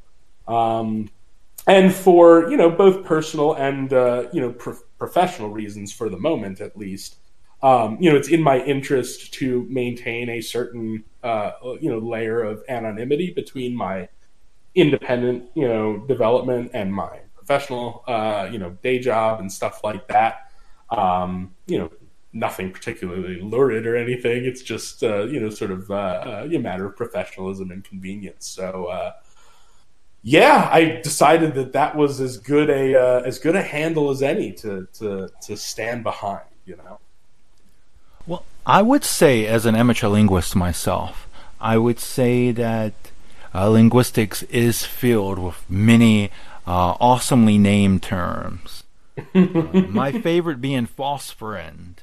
And that's a really good term to use. That is a really, really good term to use. And for those out there listening, a false friend is essentially a word that's spelled the same, pronounced the same between two different languages, but they have two very different meanings in their respective language. And a great example of this would be the word puta. Now, in Spanish, you can find the word puta, and in Tagalog, you can find the word puta. But the two putas have very, very different meanings. Very, very different meanings.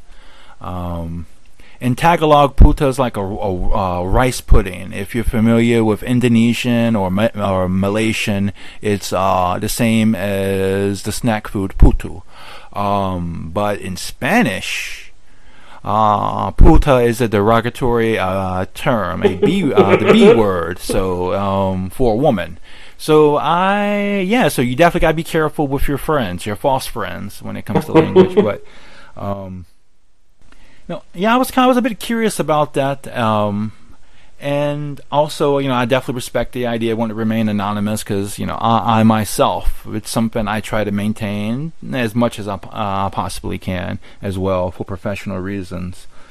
I talk about some questionable stuff sometimes. I post a lot of questionable memes, and I definitely would not want any of my students coming up to me and asking me about that as well. So, it wouldn't be the end of the world for me, anything like that. But it's like if anybody, I'm not sure if this video will be out by then, but if anybody has seen my Big Mike's romance tips series, that's some pretty out there shit, and I would hate for my students, when my students were to come up to me like, why did that man and woman have an Ewok in bed with them? What is an Ewok? Some conversations are better just not had, right? Absolutely. It's kind of like when I was younger and I used to date, and I would spend some alone time with my girlfriend, and this was not back when I was in high school, and her father would come in. Their fathers would always look at me like, I've been there before. I know what you were doing, and there's kind of this understanding there, and you don't want to have that conversation. And it's going to be really awkward if it happens, but it is what it is. So and it's kind of like that with my teaching. It would be an awkward conversation to have, and I would prefer not to have it. So I definitely respect the anonymity. Something nice about it too, like as well, like I don't know.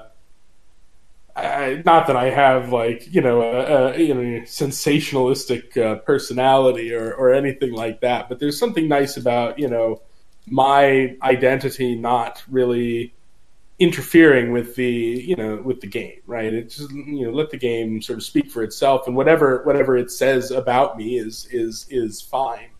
But it's like David Lynch says, people ask you to come and like talk about a film that you've made, but the truth is that the film is the talking in many ways, and I think it's it's the same with the game. Now I'm not quite as secretive as he is about it. Obviously, I'm happy to be here chatting with you about the Immaculate Drag, but at the same time, it's nice. Just nice to let it have some separation from whoever I am as a person, right? Yeah, I feel in many ways similarly about my YouTube and VTube and stuff. I love it. It's an outlet for me where I can be myself.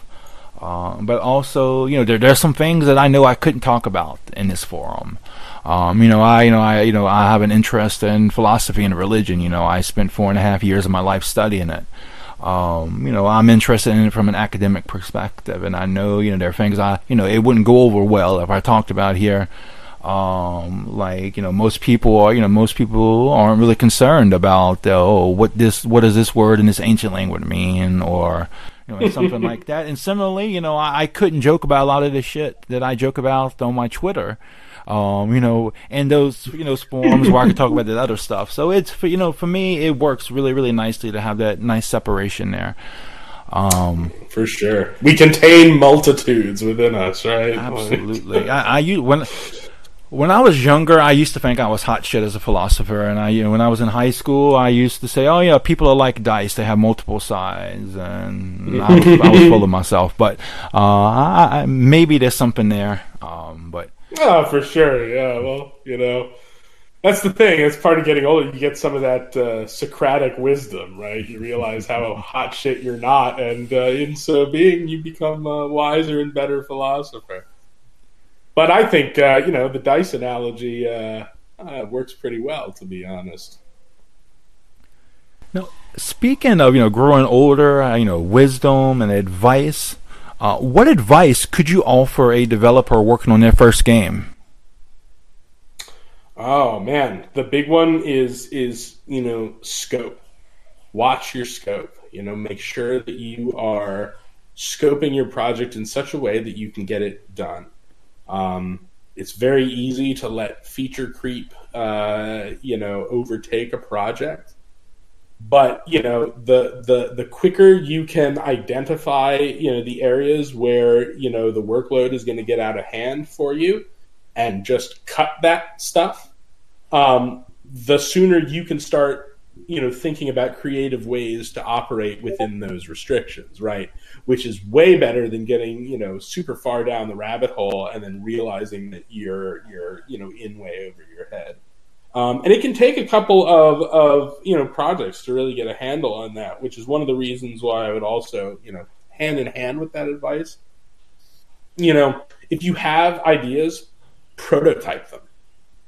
Prototype them as quickly as you possibly can, quick and dirty, right? See if they're fun, see if they're interesting, see if they're cool. And only then, start worrying about the polish. Only once you're sure that you want to sort of put it out there and have people experience it.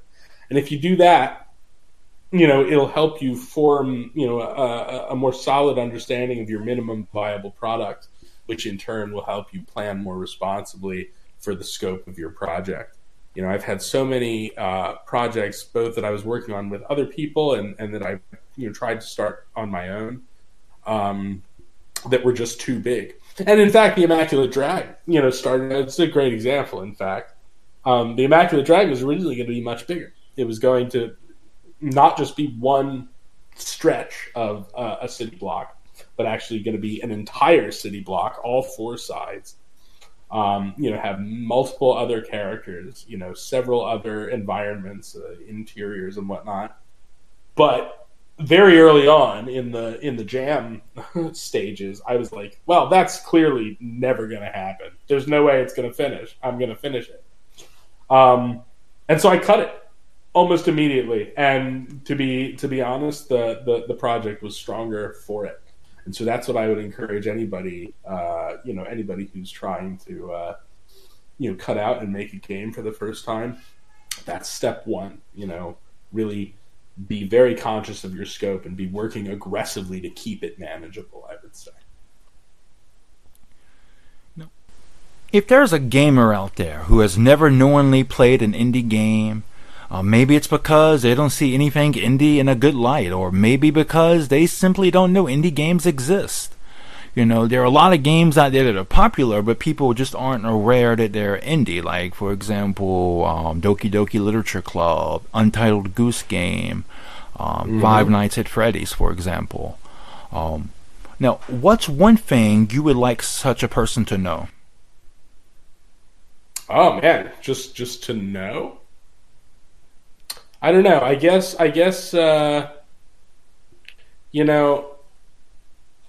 the indie sphere is incredibly diverse. There are a huge amount of indie games out there now. Pisses some people off, apparently. Somebody is going off on Twitter. Somebody I respect very much, actually, disappointed me by going off on Twitter about how many indie games there were. But the point is, there's a ton of stuff out there. And I'll tell you what, it's way more creatively diverse than what's going on in AAA. So occasionally there's real creative innovation in AAA. For the most part, I find it's technical innovation that you see in AAA because when you have money and infrastructure, you can really expand on technology, and that's great.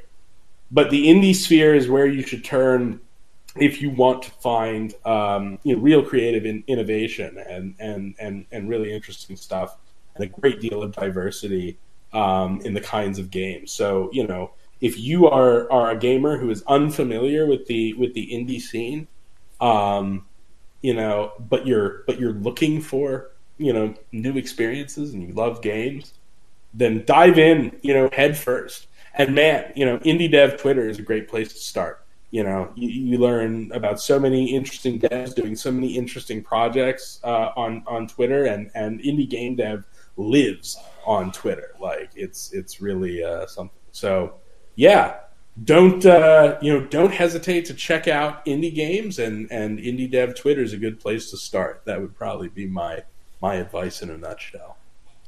And if I could add anything to that, like, if anybody's looking to get into indie games or looking to join a community, my God, man, you will never find a more supportive community than the indie game community.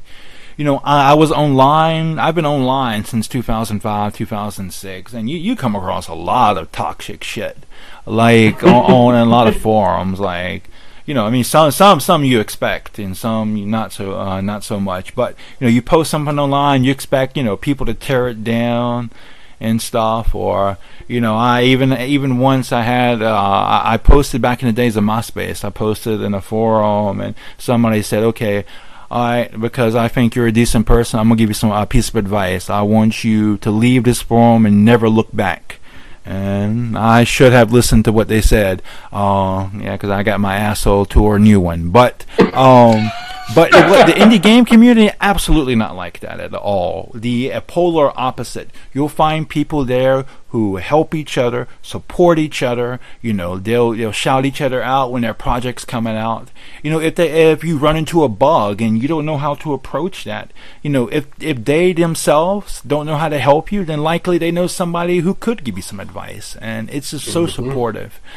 And I would highly recommend anybody who's working on their first game or anybody who's interested in gaming to give these guys a chance, man. You honestly could not find a better group of people, I would say. It's so true. I'm like a deeply introverted person in my day-to-day life. and breaking out on Twitter and really starting to share what I was working on and participating and engaging with the indie community is a really intimidating prospect for me because I'm just not generally very good at it, right?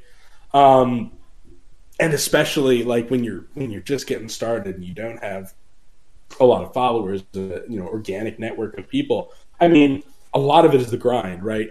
You're going out there every Wishlist Wednesday, every screenshot Saturday, and you're like, hawking your game like it's, a shipment of knockoff watches, right? Like, who wants to see this? Let me get everybody who's doing a Wishlist Wednesday hashtag and let me share with them, what I'm doing. And it's easy, especially when you're someone like me. It's really easy to feel very self-conscious about that.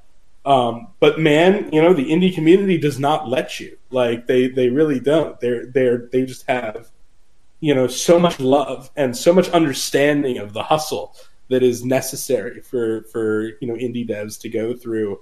And it's been great. And it's the testament is that me, a fairly introverted person, is sitting here, talking to you.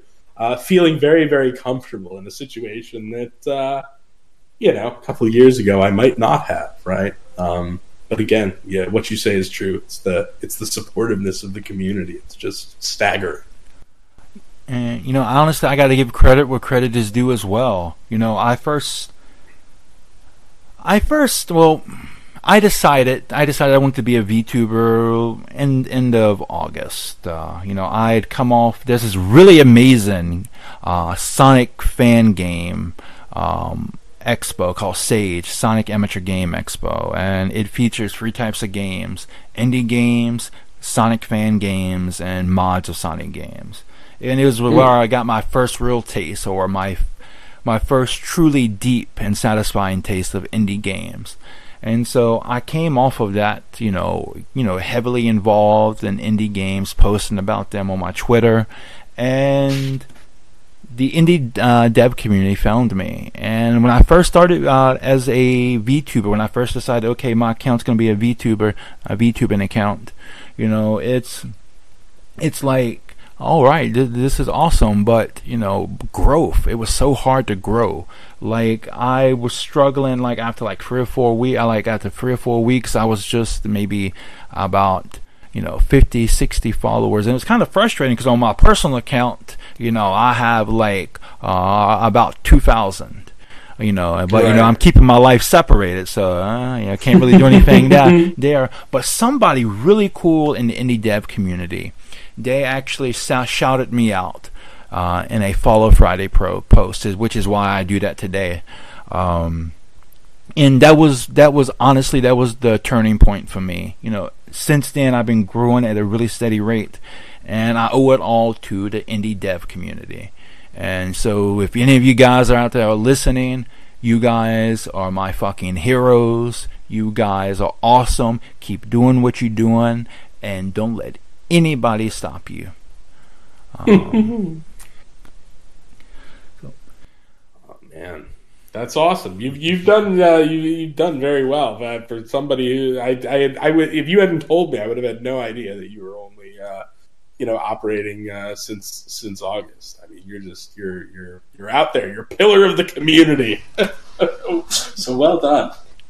Well, I took some really sage-like advice actually, and if you like indie games, if you like retro, retro-inspired games, there's a really, really great game. It's called Superstar Shooter 16, and the developer, he was my first developer guest here on the show.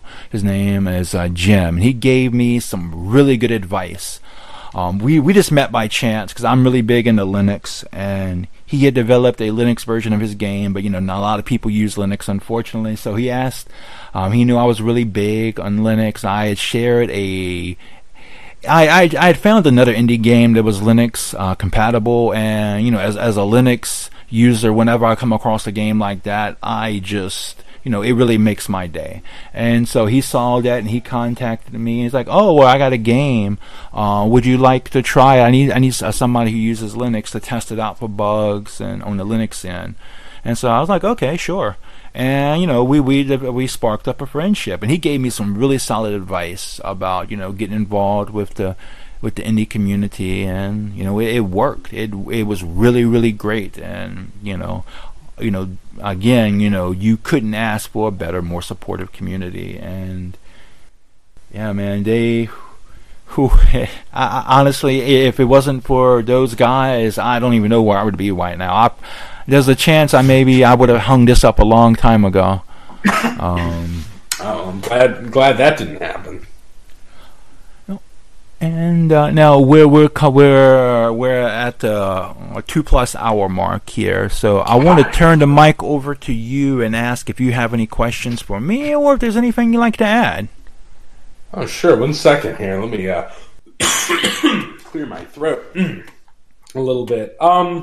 Well, one thing I will say before we wrap up here is that prior to so you were doing obviously Wishlist Wednesday, Screenshot Saturday stuff. That's how I sort of became aware of you. And then prior to looking into you and what you do, I had never heard of, this is embarrassing, but I'd never heard of VTubing before. So you have opened my eyes to a whole discipline that I did not know existed. So I guess I'm curious. What drew you to the medium? It's a bit of a complex story, but so I've heard about VTubing, a couple years ago, around 2019. VTubing has been popular in Japan, I think, since 2016, but it wasn't really popularized in the West until around 2019 when there was a VTuber. Her name is Project Melody. And she debuted as a hentai AI girl, and many guys in the West always love, well, not always, but many guys in the West love waifu. And they have that anime waifu they would love to be with. They love to hit if they got the opportunity to.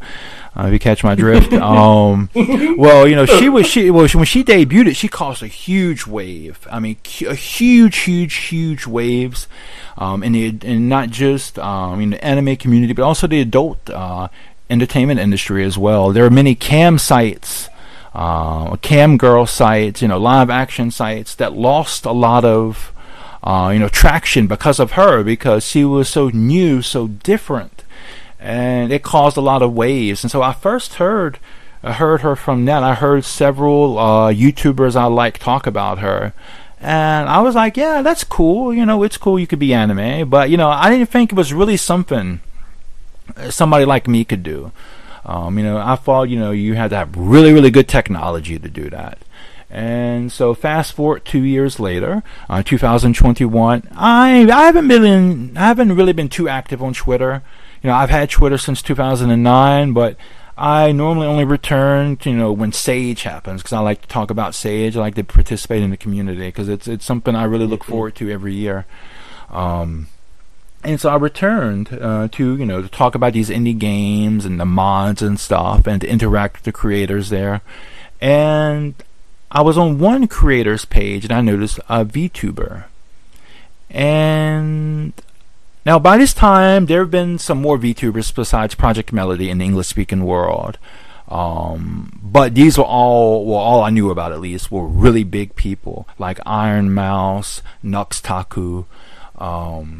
However, I was seeing a lot of people I had no idea who they were. And I started seeing so many, and then I realized, oh wow, this isn't just something for an elite, but this is somebody like you or I. This is something like you or I could do.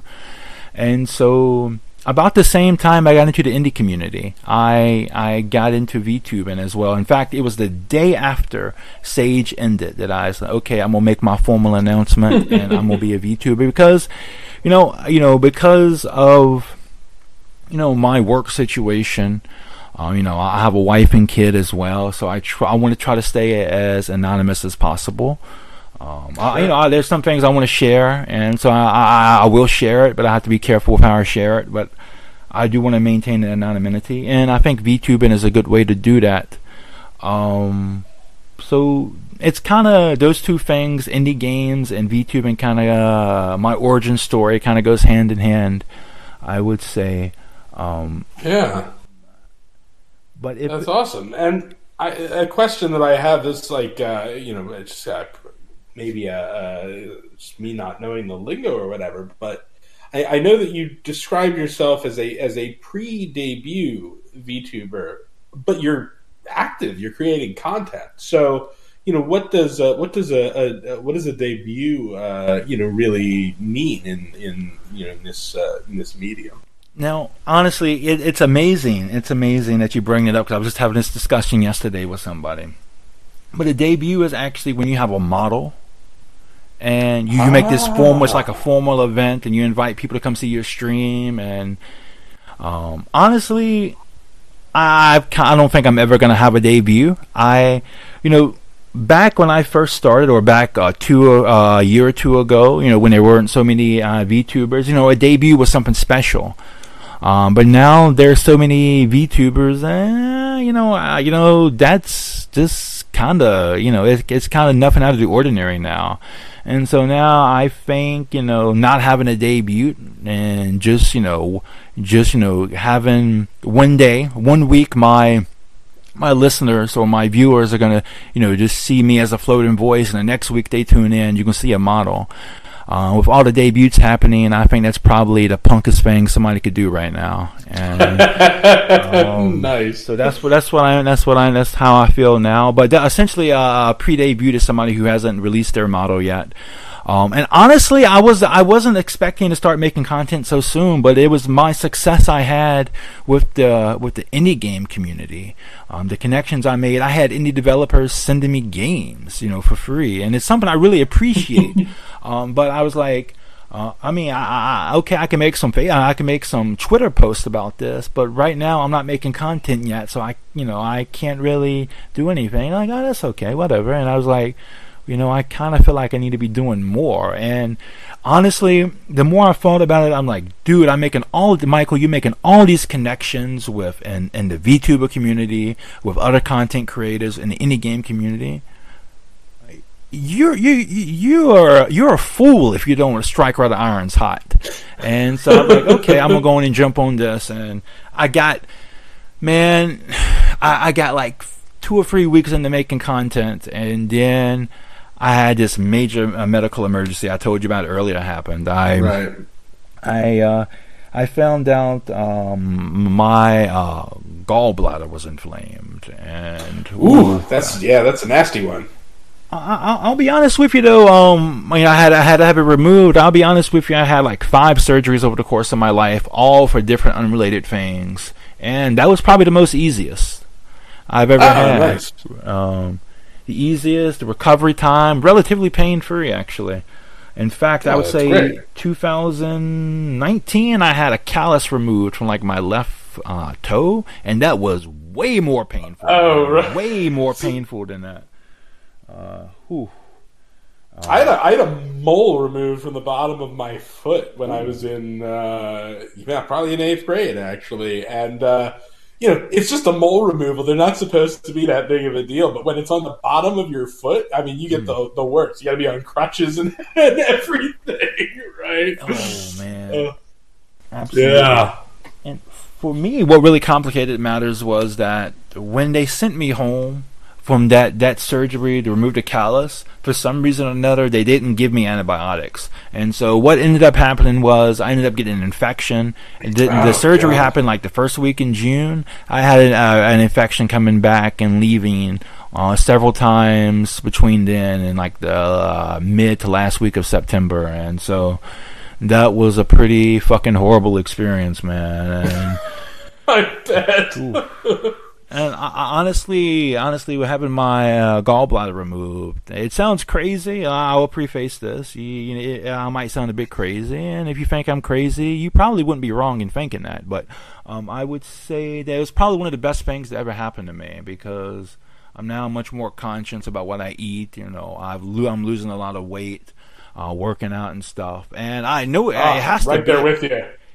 It has to come across, and if I have any listeners that's been listening to me since day one, like you probably can tell the difference in my energy now. But I think it's one of the best things that ever happened. Oh, good for you. Yeah, I've been hitting the gym myself, watching what I eat lately. It's definitely has a measurable effect. I feel a lot better over the last few months. For sure. So listen, I know we've been talking a long time, so don't let me keep you. But I do have another question for you. Hopefully, it's not too personal. If it is, that's fine. But you mentioned earlier you're from the States. I'm from the States. I left the States to go to Canada. You left the States as well. I left looking for work. I'm curious what caused you, as a fellow expatriate, what caused you to expatriate? There are a lot of reasons, actually. A lot of reasons. Some very personal, some not so personal. Well, for one, back in 2012, I met my future wife online. So I'm from a very small town in North Carolina. When I returned home from university, essentially I felt out of place. It's a very small town, not well educated, and I tried dating. I didn't have a problem meeting girls or dating women, I would say, but finding one that fit right. It couldn't click. I would have to lower my standards or change who I was, and I'm all about individuality. Like one of my favorite philosophers, my favorite authors, Ralph Waldo Emerson. I read his Self-Reliance when I was in high school, my junior year, and that was a life-changing work for me. He's all about individuality, and that's something I support. And I couldn't really see myself. For me, Emerson, he has a quote. It says, "Envy is ignorance, imitation is suicide," and I agree with that.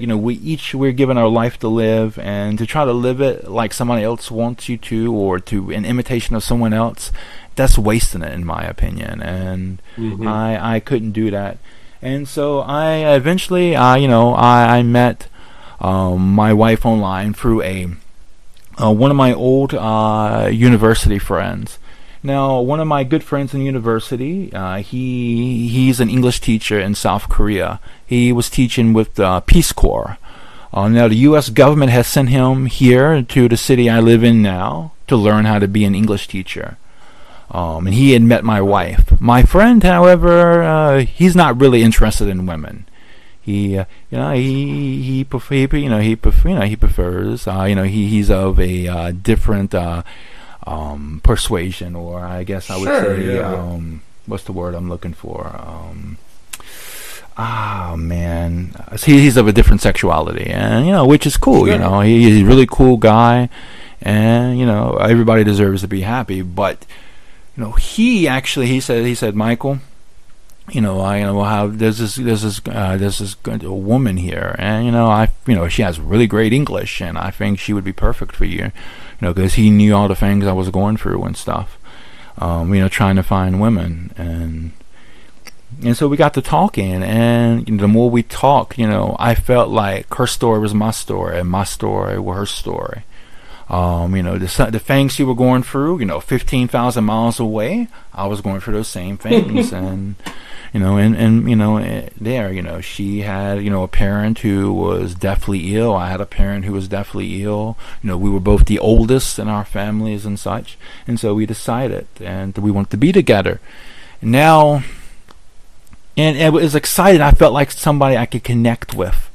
it felt so exciting. But then reality started to set in after about 2 or 3 weeks. The person, I'm in love with, and I'm not afraid to admit, I fell in love with her pretty fast, because, she's, even today, she's my best friend. My wife's my best friend. That's how it goes sometimes, right? Like, sometimes it just happens. But I was so, depression hit me hard, and I don't know if depression's really the right word, because it's not like, I had like a, it's not like a chemical thing, it's not like a mental thing, but I think it was more, it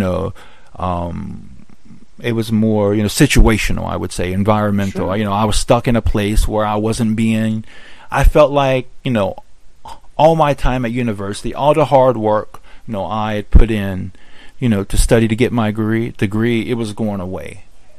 It was right. going to it was going away for nothing, and it was all for nothing. And also, there was this amazing person I met, but she was all the way on the other side of the planet. And I'm at that time I did have a job. I was a sign holder for a local pizza place, or a local store for a pizza place. But I was just making just enough just to pay my bills, and if it wasn't for my family, I'd have been homeless. And so it was pretty goddamn depressing. Like, there was some days I couldn't even get out of bed. That's how bad it was. And right. So finally, I was able to get a better job, and after about a month or so of working that job, I was able to find a second job. So I was working 2 jobs, sometimes 22, 23 hours a day, saving up money so I could come here. And after about, I would say after about, almost a little over a year of work and saving up money, I was finally able to do that. And so I finally came. But the reason why we chose to live here, is, on the one hand, immigration issues. Right. It's much easier for me to live here, and cheaper than it would be for her to come live there. And so if I live here, if I want to immigrate here, it's going to cost. I'm looking at about $2,000 spread out over 10 years. Right. And And whereas if she wanted to come to live in the United States, it'd be about $5,000 to $7,000 or $10,000. And even after we pay that amount of money, she's not guaranteed to get approved. And if she doesn't get approved, we don't get the money back. And then also the cost of living here is much cheaper. The weather is, for me, it never gets cold. Now, I live in a mountain city, and even more so, I live on a mountain. So to the Indonesians here, it gets quite cold, but it gets maybe 60 degrees or maybe 55. Oh, I live in Montreal, so you're just downright balmy compared to here for sure. But I think look, I think you got the sweet end of the deal there. There's something really special about moving away and living in a place so far from where you came from. As somebody, I came from grew up I was born in California, but then we moved east, as I mentioned before. Grew up in a tiny little fishing town in the middle of nowhere, Maryland. Very much like you say, very tiny sort of provincial community. Not a huge amount to do. Racked with a lot of socioeconomic struggles and whatnot. And to find what I wanted to do, I had to hustle and get out, and by any means necessary, and ended up moving all over the place, all over the country before I settled in in Canada. So coming from that position, I have nothing but respect for your journey, and what a story. It's heartwarming, it's romantic, it's good on you, man, really. And honestly, I would say probably one of probably the only few regrets I have was that I didn't get a chance to see very much of the Western United States before I left. And because I haven't been back since then. It costs an arm and a leg, man. Sure. Like my mom was always asking, when you guys can come visit me. I guess whenever I get rich, Mom. I love you, but it costs an arm and a leg. But I never got a chance to visit the Western United States. And in fact, I would say I visited New York City before, but I've only been to Virginia, Tennessee, South Carolina, and Georgia. Though I've traveled. I beat North Carolina down from Wilmington I would say, to Charlotte, from Manteo to Cherokee. I've traveled there's maybe only one or two counties I never set foot in my entire life. I would say, but very beautiful place. If you get a chance to visit North Carolina, I would highly recommend it. I've been to Wilmington, actually. One of my really, really good friends used to live in Wilmington, North Carolina. He does not live there anymore, but he intends to move back. Wilmington is an amazing. Yeah, I had a great time. I was there for about 5 days. So yeah, it was really nice. Yeah, I always tell people if I'm ever going to move back, if I ever do move back, Wilmington would probably be the place I'd move to. I love the atmosphere there. I love the culture. And also, if you're into filmmaking, there's a very vibrant, very big, film culture, film industry there. At one time, I don't know if this is still true today, but at one time, North Carolina had the second biggest film industry outside of California. Yeah, no, that's I don't know, the specific numbers or anything, but I know it's definitely still serious. That buddy that I was, telling you about, he works, he does work for the IATSE union. He's working as a stagehand now, but he's, used to do film productions, wants to do film productions again. And that's, what he was doing when he was in Wilmington, and it was apparently really great. A lot of great opportunities to get work there. So, yeah. Very cool. Well, man. Yeah, man, it's been. I could talk all day about North Carolina, man. I hear you. I'm very Don't get me wrong. I love the U.S. But I would say I love North Carolina way more. I'm a huge. It's such an amazing place, such a beautiful place. There's a lot of social issues there, a lot of economic issues going on and stuff, but sure.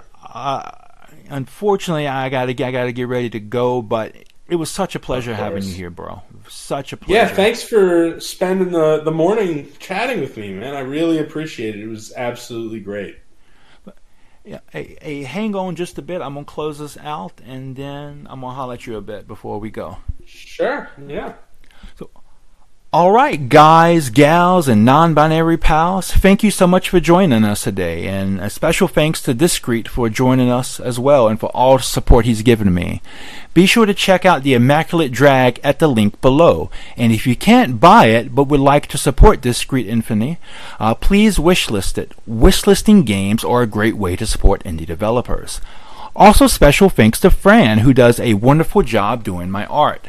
A special thanks to all of my friends on Twitter. I wouldn't be here without you all. And most importantly, a special thank you to all of you for watching. Please like this video if you liked it, dislike it if you disliked it.